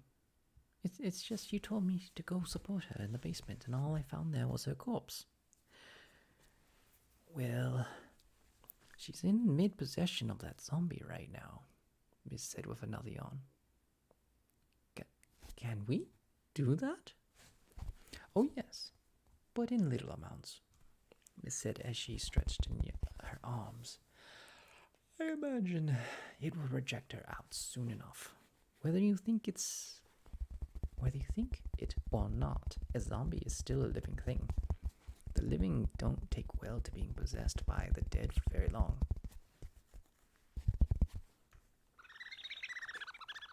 Oh, go back down. I imagine she'll be wanting some company after she gets expelled. What is it? Miss said with an unseen sigh. Well, if she's going to be expelled anyway, why do you keep her corpse living? 'Cause it would give her such a headache if I did. It's best to let things like this run their corpse. Huh. Anything else? No. I'll just leave you to your sleep. Mike started to head back to the basement when he stopped and remembered his manners. Thank you for everything. Don't mention it, Miss said, very thankful that Mike already got to the thankful stage. Mike left the room, leaving Miss to relax in her covers. He was coming along much faster than she thought he would, considering the state he was in when he got here. This might just be bearable after all. She then pulled the covers over her head, feeling as though she could finally get some sleep now. Slowly, Mist drifted peacefully off to sleep, and as her consciousness finally let her go to drift into the ether, the last coherent thought that fluttered through her head was, did he just say her own corpse? Well, that didn't work. Henrietta lay exhausted on what she assumed was the floor. It was hard enough to tell directions when you were a weightless incorporeal entity, but it was near to impossible when you were that while also bound within a solid object. Or at least she assumed that she was inside a solid object. It was getting harder to focus or remember more than just a few minutes ago. For the last half hour, or what appeared to be an hour, Henrietta had been trying to move things. It was hard to know if the thing had moved or not because it felt like she was within them when she tried to move them. It was getting harder to focus or remember more than a few seconds ago. Damn, I'm losing it. I'd leave this place if I could, but it keeps pushing me back in and pushing me out, and then pushing me back in and pushing me out. I'm getting so tired, but I've got to do this. Miss said. What did Miss say? I can't remember. Who was Miss again? Somebody I used to know? Why does my mouth taste like flesh?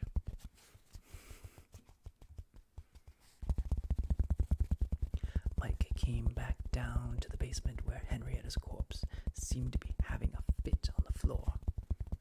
It was odd, the way the corpse was holding its head while rocking back and forth neurotically. He'd never seen a corpse act like that before. But a lot of things were happening today that he wasn't used to, and that witch did seem to know what she was doing. The tea actually wasn't half bad once he got it down. It was a weird sensation trying to figure out how to drink it. But after a few times of metaphorically spilling it down his shirt, he started to get the hang of drinking. It was just hard to think of it as drinking when you don't actually drink it. It certainly did make his head feel better. Mike sat down on the stairs and watched Henrietta's corpse writhe in madness. He didn't take any pleasure in watching that display, knowing that the person who pulled him out away from that monster was in there. It looked painful, like watching something steadily go insane that you thought never had a mind to begin with. Kind of makes you think, doesn't it? The master said. Mike couldn't comprehend that sentence. He heard it, but anything that he could possibly do about it presently escaped him as he watched the master rise up from the floor like a classy kind of devil. He stood there, facing Mike with his chin tilted down as the rim of a white Panama hat covered his eyes. The master stood there with a swagger while he leaned on a cane with his arms outstretched, as if he were about to break into an evil song and dance. But none of that compared to his grin. A simple, relaxed upper lip with a sliver of teeth shining through the luminescent porcelain gems. It was a grin that said, "I've got all day for what I'm going to do to you, and ain't even upset about it. In fact, I'm glad to see you. We're pals, you and I love my pals. I especially love making time for my pals." It took Mike a minute to realize and register that the master actually did say that. But he didn't move. Neither of them moved as they stared silently at each other. Fear sat patiently. Fear itself almost smiled. "So where is she?" the master said finally. "Who?" Mike said, practically hypnotized. "The one that got away," the master said patiently. They stared at each other silently for another minute before the master brought his cane up across Mike's head, sending him tumbling through the stairwell wall and knocking him further into the dark basement. "Where is she?" the master said with no patience at all. Mike's head throbbed. He wondered where the master got a cane and why did it hurt so much when he was hit with it. But that was as far as he got before the master picked him up by his neck, which would have been way more comfortable if he needed to breathe, but was still plenty terrifying as it was. "I'm not going to ask you again," the master said carefully. "I'm just going to keep spending time with my pal. Here."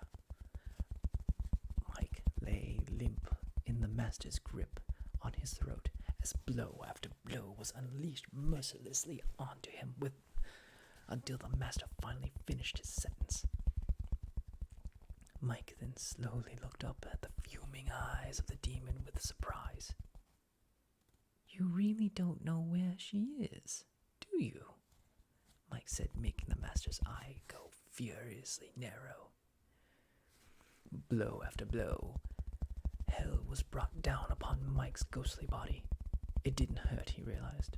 It just felt like pieces of him were slowly fading or breaking off of him. And that sensation was like pain completely indescribable in human terms. Little nicks and pieces of his body started to litter the floor and began to sizzle into nothingness. That's when the door upstairs burst open.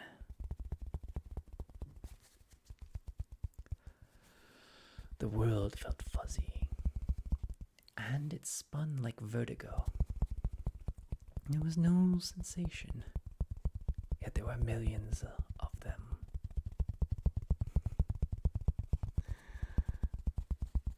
Like fireworks. Dulcimer.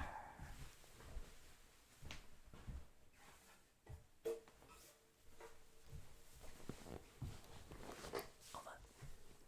I just started another paragraph. Let me see how long this one goes.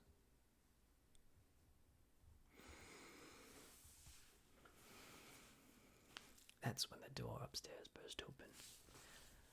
I suppose that's a good spot to end it. And then we are on page 112, 113. I did skip a bit, but that's good. Alright, let's play some Dulcimer. which feels weird after reading a story for so long. My mouth is rather dry too.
I'm getting lightheaded.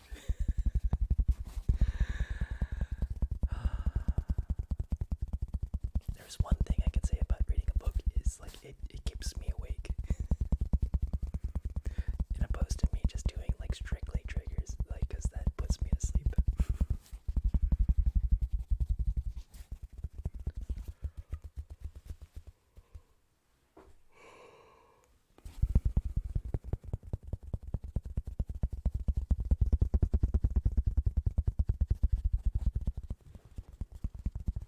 How are you guys liking the story so far? There's not a lot left.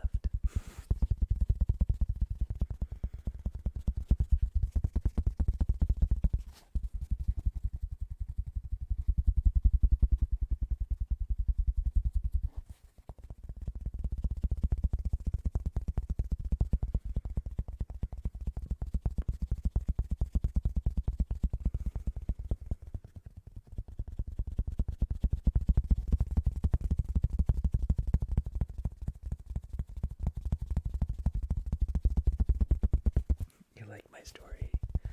I do have other stories I can read.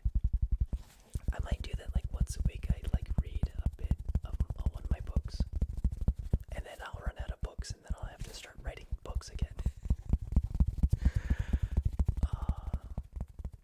This is only a 30,000 word book. I have a 100,000 word book, and I have the sequel to this story. But like, I don't know how I feel about it.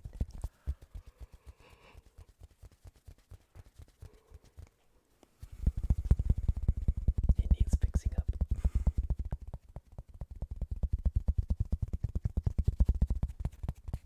Like the start needs a little editing because like I didn't know how I was starting it, and then it evolved into a full story. Like, okay, that's really cool.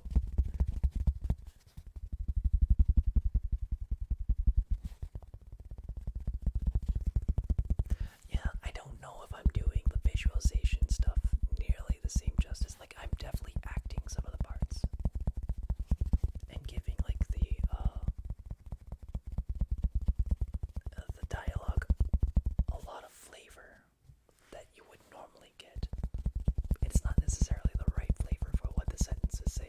because like because like I put like how they're like inflecting the sentence after the sentence is said. It's like, oh, I was supposed to read it this way.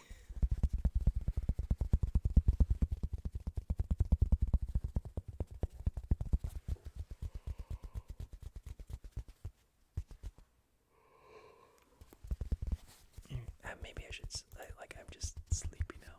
Let me, like, get back to the book. Let's see, there is... Oh, we are, I gotta finish this tonight. There's, like, not even 10 pages. Like, more than, like, not even 20 pages. It'll go by really quick. Blow after blow. Hell was brought down upon Mike's ghostly body. It didn't hurt, he realized. It just felt like pieces of him were slowly fading or breaking off of him. And the sensation was like a pain completely indescribable in human terms. Little nicks and pieces of his body started to litter the floor and began to sizzle into nothingness. That's when the door upstairs burst open. The world felt fuzzy, and it spun like vertigo.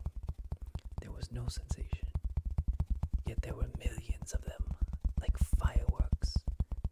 Henrietta was both overwhelmed and at peace.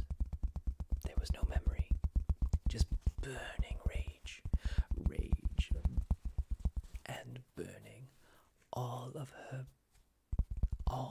of her burned like a tremendous sunburn under her skin, itchy and hot. Yet it didn't. It did, and it didn't. Not one or the other, but both at the same time. And neither, if such a thing were possible. Time didn't seem to exist, but there was movement. She was moving, or Henrietta was. Why did she think that? Who else was here? She was supposed to do something. Who? Me. Me who? Just me, I guess. Henrietta looked around. She couldn't see anything. Nothing made sense. Her body felt like a fever, full of burning, itching, oversensitive skin, rotting. No! Henrietta shouted as she rejected everything, trying to pull herself back to her senses. But she couldn't.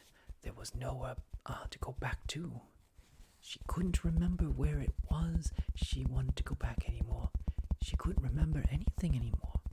Everything was so animal now. Wild, sick, and hungry. So hungry. There was food. Upstairs. Maybe she'll feel better after she eats. Mother said you had to feed a cold. There was food upstairs. John was pumping water into the sink full of dishes when the basement door burst open. The corpse was standing in the doorway, breathing heavily and glaring at him. Other zombies had never noticed him before, let alone glared at him. This corpse, however, was, and it was terrifying. The corpse then charged. It was at that time all the chickens in the rafters got spooked and decided to attack John. What in God's name is going on? Miss said, bursting out of her sleep. I was in the middle of a very important conversation. Miss stopped mid-sentence as the smell seemed to catch her nose. Oh no. Henrietta's mouth was happily full of something juicy, delicious, and vaguely crunchy. She didn't know what it was or how she found it, but it felt instinctual. Just one thing. Why did it taste like chicken? John was on the floor covered in feathers and spurs and gashes all over his body. The zombie currently was trying to shove the other half of a whole chicken into her mouth. The other chickens had flown back up into the rafters to regroup after the surprisingly swift defeat of one of their own. They seemed to be studying their new enemy with frightening sharp focus. John took that moment to quickly scurry away. "Quick, grab her and pull her into the basement while her mouth is full," Miss commanded. The voice of command overrode his flight response and directed his movements. Easily, he picked up the unresisting zombie and rushed her down into the basement as Mist came running down after him with some rope and her shotgun. "We need to tie her up. Here," Mist said, tossing him the rope. Then, as quickly as he caught it, Mist shot her gun at an empty wall. "Get down," Mist yelled. "What? Oh, shit!" John expressed as Mist shot again and again in different spots in the basement just before she blocked an unseen blow, causing her body to skid across backwards on the floor. A poof of feathers made him remember about the zombie, which had also disappeared. Something terrified Henrietta. She could feel it more at her core than her skin. Something she couldn't remember made her terrified. It felt as if she were at the other end of the current meal. She didn't like it. She didn't like what was in her mouth anymore. She spat it out and then threw up. She then heard voices, but couldn't understand them. Well, Mist, how have you been?" the master said jovially. "Hello, Harry," Mist said as she struggled to hold back the locked blow. Harry was pressing on her with his cane. "What's it been, 50 years? "More than that," Mist said as she broke his grapple and let loose another gunshot that missed. "Time's been hitting you hard, Misty. You had better aim back then," Harry said as he brought his cane back down on Miss, who potted it with her shotgun with the clang. "I remember when you fought way harder when I killed you and ate your daughter. Where is that fiery demon I remember so well?" he said as Miss deflected another blow. Mist shot her gun again before knocking it away another blow. "She had a long time to get experience," Miss said. "I remember when you took this seriously." "Oh, I am," Harry said as he swung his cane rapidly and precise again and again. "It's you after all."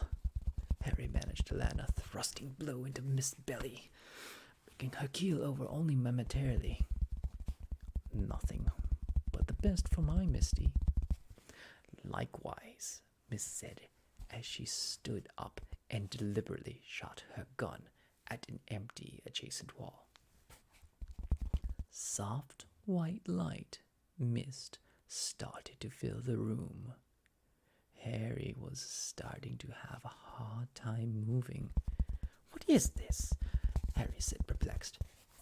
"This is my house," Miss said as she swung the butt of the gun upside his head. Mike lay motionless on the ground. He took Mist's advice and took it down after she knocked the master off him with that gunshot. He had just given up at that point on trying to make sense of anything from now on. So guns now hurt ghosts. Well, that's a thing. It makes about as much sense as anything else here. Still, even if he wanted to move, he couldn't. Harry had beaten the stuffing out of him. For real. Mike felt like one of those paper dolls that someone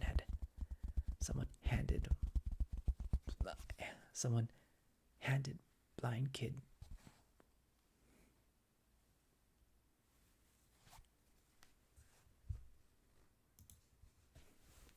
someone.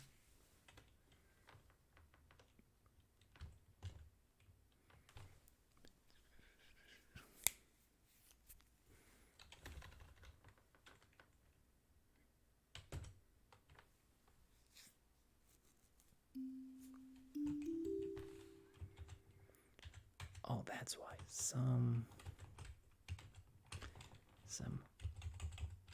Not someone, some one-handed. Some one-handed blind kid made for their school arts craft project. Pieces of him were missing. Nicks of his body littered the ground around him. Well, it could have been worse. He was just having a hard time thinking of what could be worse at the moment, but it had to be something, yes. Definitely something. Something would definitely be worse than this. Never a truer word than had been thought. Still, it probably couldn't have been as bad as Henrietta right now. Her corpse had come over here and thrown up a whole chicken. A whole freaking chicken. If the head weren't already severed on that bird, I would have definitely hated to be that zombie when it woke up. But it can't be easy for Henrietta in there right now, being rejected from her own former body. That's gotta be a huge bruise to her ego.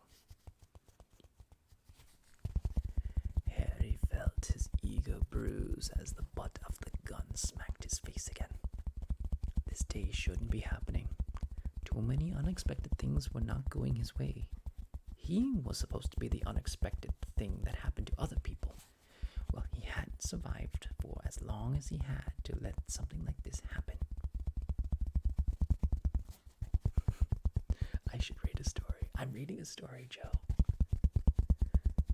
Time to get serious. The house started to shake as timbers above Mist began to crack loudly. Sudden tremors in the ground threw her off balance, making her trip to the ground.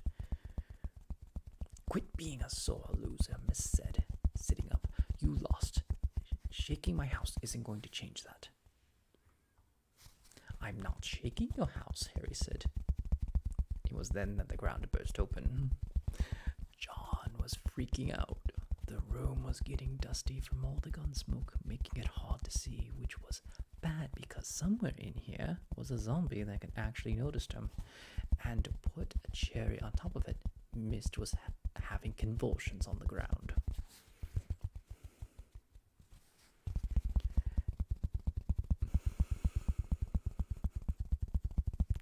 Mist was hanging on to a ledge over an endless abyss by the tips of her fingers. She knew it wasn't real, of course, but the little yet very important parts of her brain didn't know that. To them, they were facing imminent death, making her heart race uncomfortably. "So this is how you took my daughter's life," Mist said. "That obvious, huh?" Harry said. "I'll admit, it's a bit cliché to kill you in your dreams."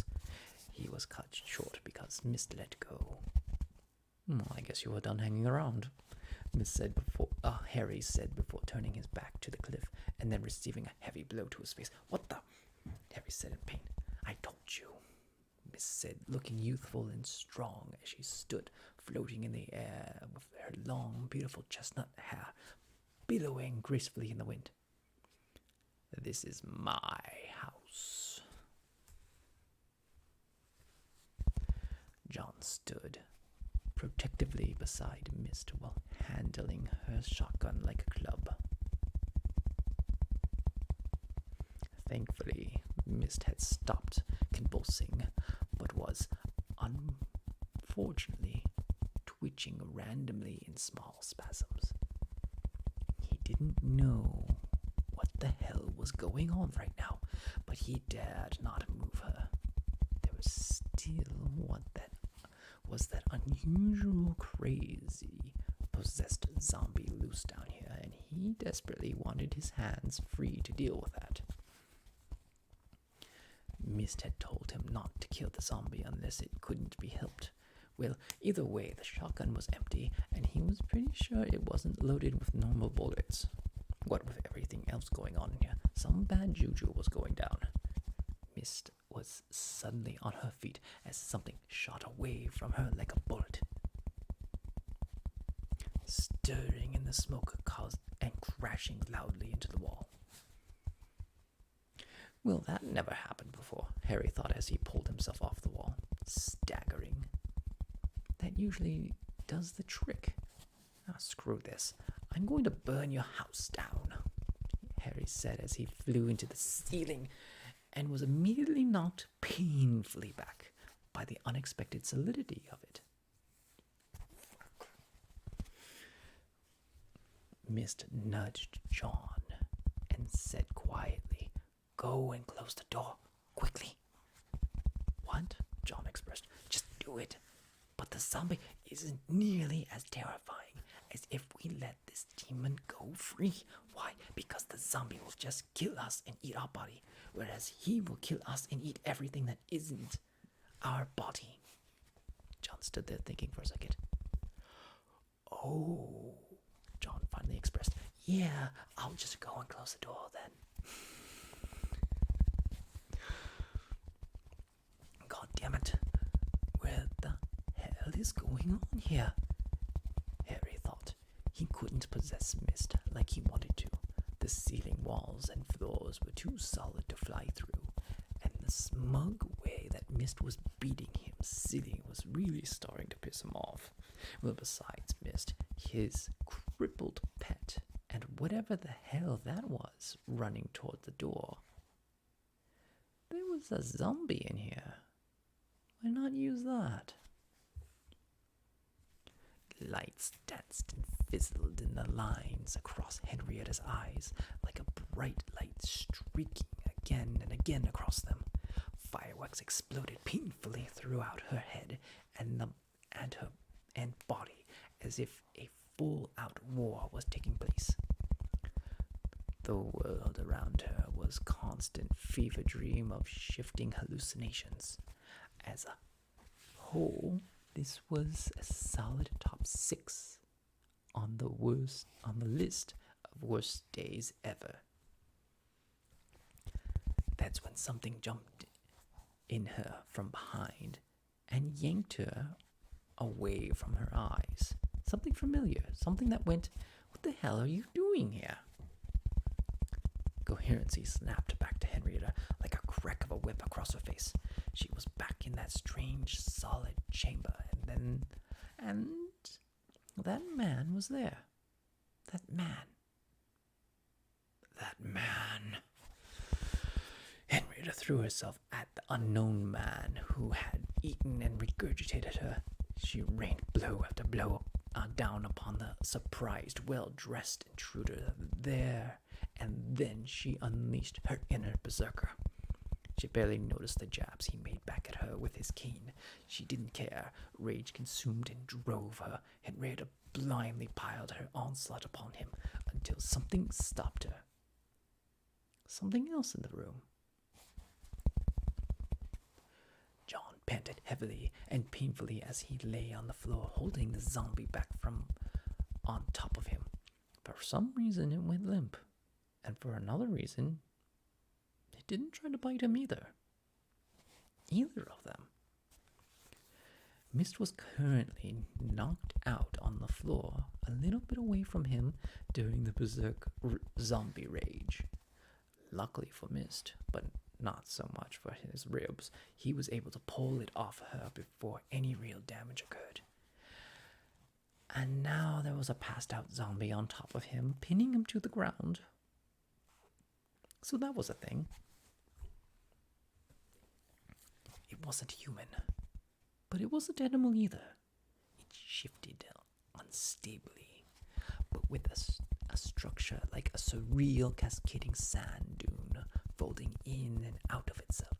It was like something consuming yet sustaining in a chaos of explosions and hunger and confusion. Henrietta wasn't sure if the thing was capable of thought. Well, being what it was, but she could definitely tell that it was very confused and bewildered at the presence of both her and the sadistic asshole next to her. The man also seemed to be bewildered by its company, but she didn't care about him. However, this thing felt foreign yet familiar, and that feeling really confused her. The best way for Henrietta to describe it was as if an intruder broke into her home, had forced her out, and started taking care of the plants as and nothing else. It was then that she felt like a refugee returning home after a war. Sadness welled up tight in her eyes as she finally understood where all this rage was coming from.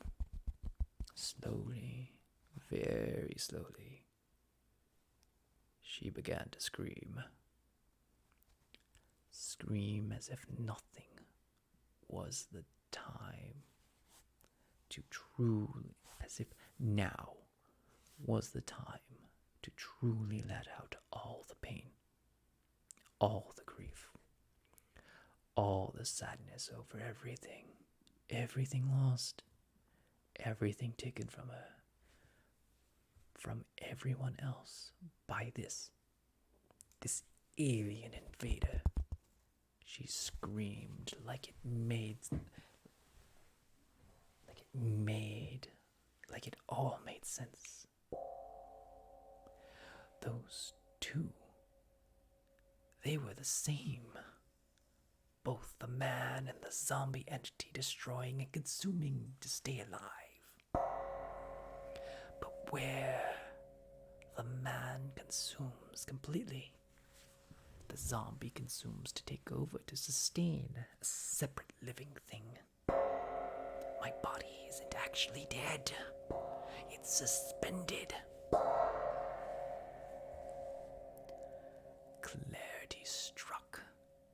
Peace swept through Henrietta in waves of serenity. She was alive, and her body had been waiting for her to come home. It may be decaying slowly under the rule of this oppressive dictatorship of a zombie entity, but now it was time for a revolution. Henrietta spoke, but in a way that could not be heard. She spoke her body in an old language, but in a new way. A language that she developed when she grew up to understand what her body was saying, to know when it hurt, to listen when it felt good, to hear what foods made it feel happy along with the language she learned as a ghost. She talked to her body in the only way she knew how, like a dead human. Let us consume these consumers, Henrietta said to her body. It got weird. John had managed to pull the semi-conscious mist as far as the stairs after the zombie rolled off him screaming. But now jets of steam were erupting from all over its body. Heat could be felt radiating off it as spasms constantly rolled through its body. It also seemed to be losing massive amounts of weight very, very quickly. Mist started to chuckle painfully behind her swollen face. Phone screen tapping, what is that? Then the whole room shook as if a bomb exploded. Without the explosion, John's heart sank. It was turning mystically dangerous again. He almost wished it was turning zombie dangerous. He could handle zombie dangerous, sort of. He knew where he stood with zombies, but all this ghost stuff was, well, far beyond his capabilities. A wall exploded as another stream of smoke shot away from the zombie as it had done earlier before with mist.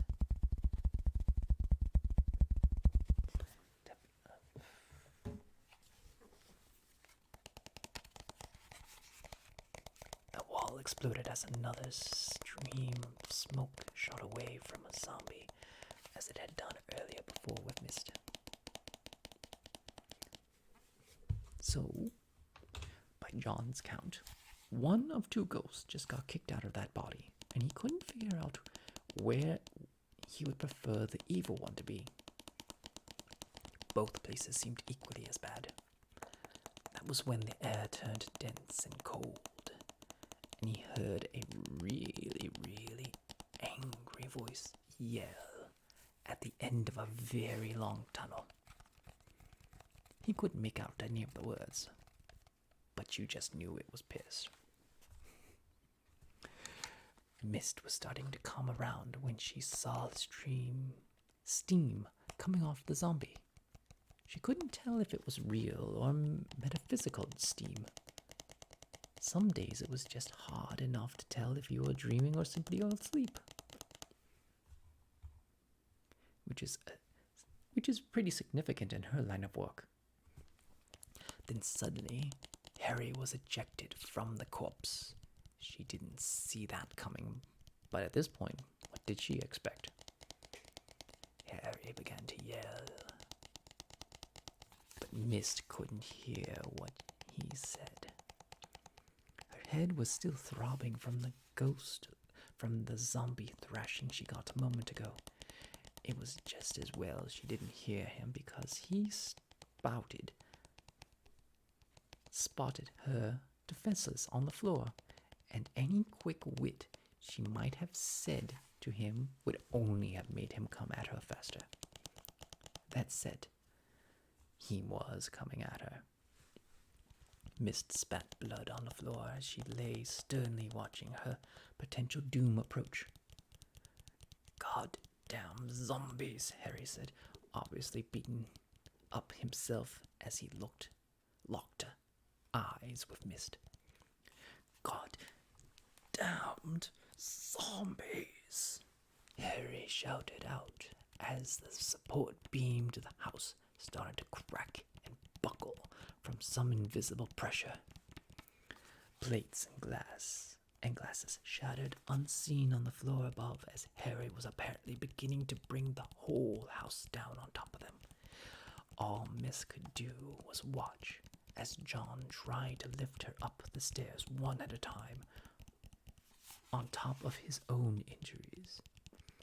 Then out of the darkness emerged a nightmare.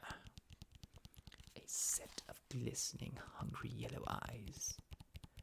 Yellow teeth lurched out of the shadows, grinning like a very happy skeleton.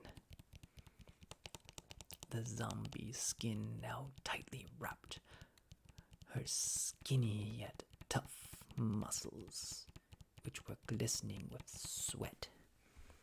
Whatever battle had been taking place within the zombie had obviously been lost, and she seized hungrily at the room. No longer did she look like a corpse, but more like 100% ferocity. 100% ferociously pissed off zombie. You could feel Harry smile as he stopped his attack.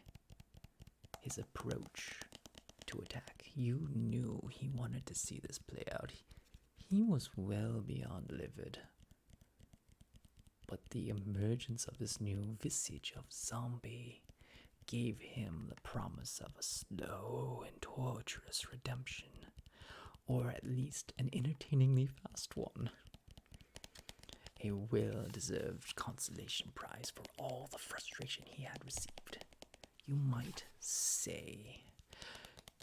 You could feel the anticipation become thick in the air as the personified zombie approached on the unsteady new legs.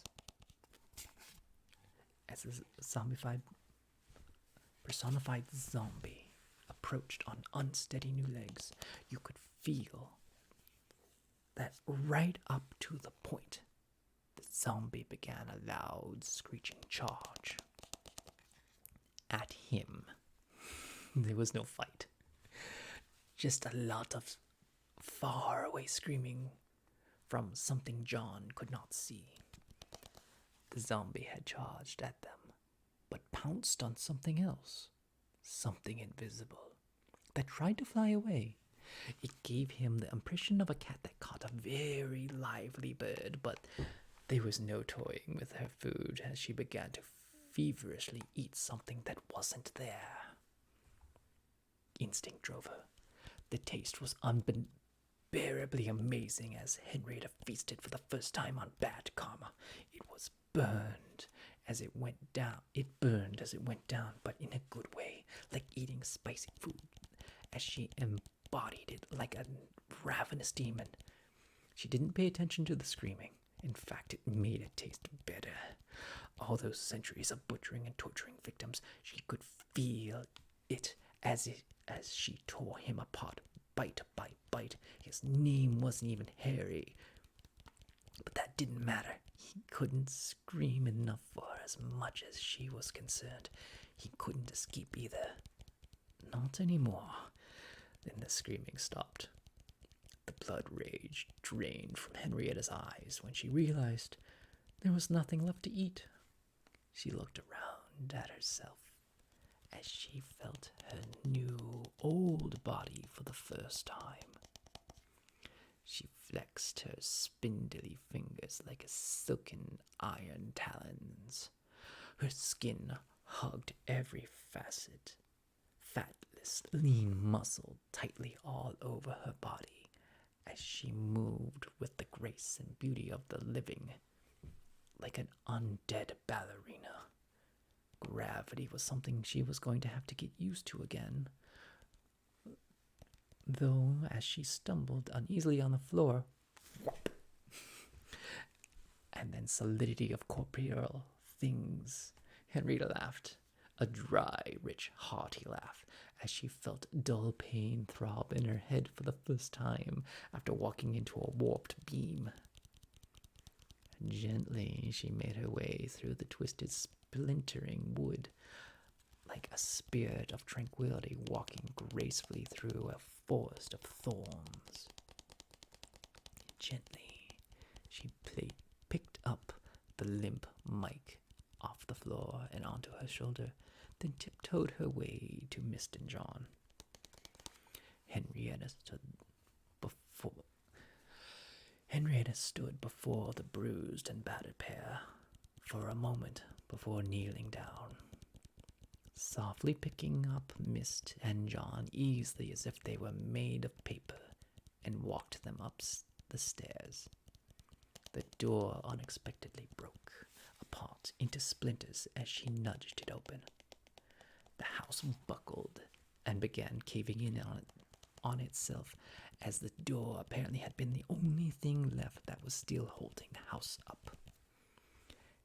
Henrietta barreled her way through the back door, with everyone in tow, just as the house finished collapsing. Gently, she set everyone on the ground before sitting on the grass and watched the dust cloud settle everywhere. She turned to look at Mist and the others, who were beginning to sit up to watch the same spectacle as her. "So what now?" Henrietta asked, with a dry, raspy voice to Mist. The house suddenly burst into flames. Mist said. The end. My goodness.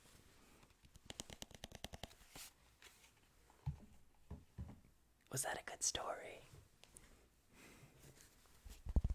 Did it have a proper twist?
Amazon, so anybody can buy it and read it. Like, I skipped over the political parts, but like, for the most part, it's an exciting book, and I love it. I have not read that book in a very long time. I kind of forget the things that were in it.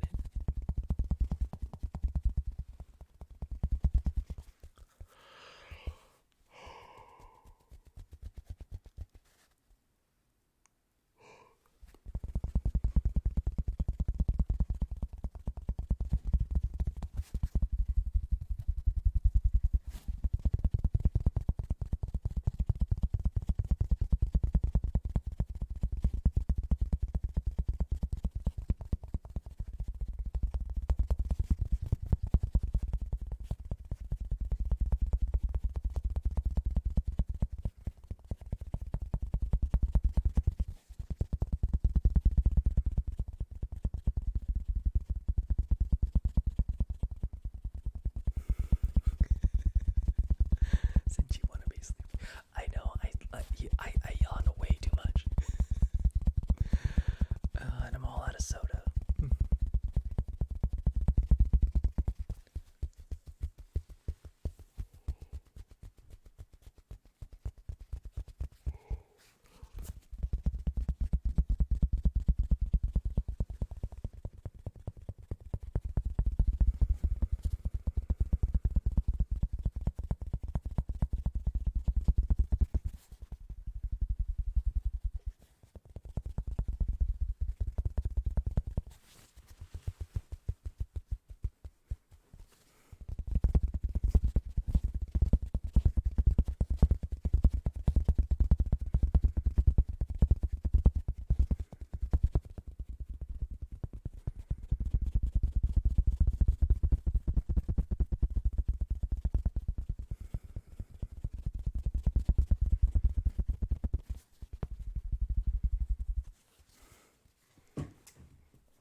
Anyways, it is 4:10 in the morning.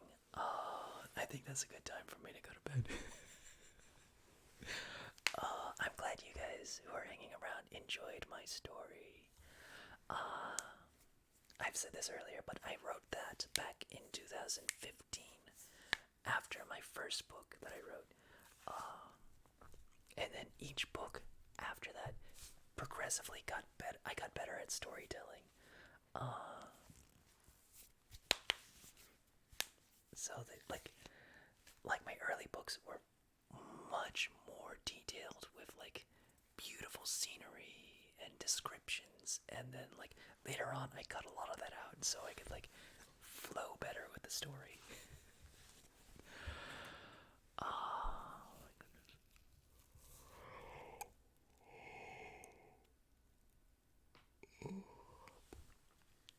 Oh, I am sleepy.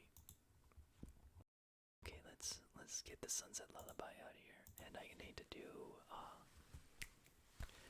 may you be happy, may you be healthy, may you be peaceful, and may you be safe. May everyone watching be happy, may everyone watching be healthy, may everyone watching be peaceful, and may everyone watching be safe. May all things be happy, may all things be healthy, may all things be peaceful, and may all things be safe. Alright.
James Bond Solace Soul. I found some guy. I have no idea who it is. Luke Three Hearts.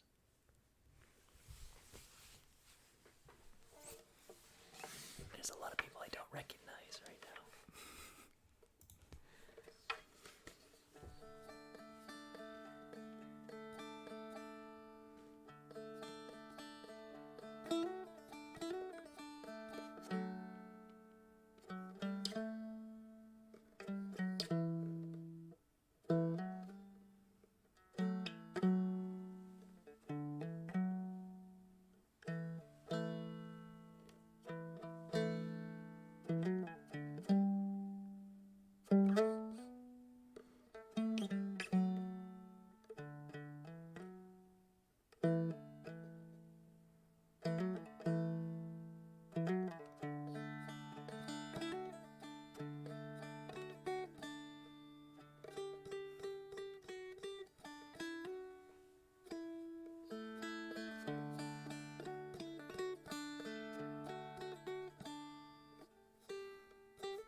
Alright, we're gonna go raid Luke Three Hearts. I have no idea who this person is, but it should be fun.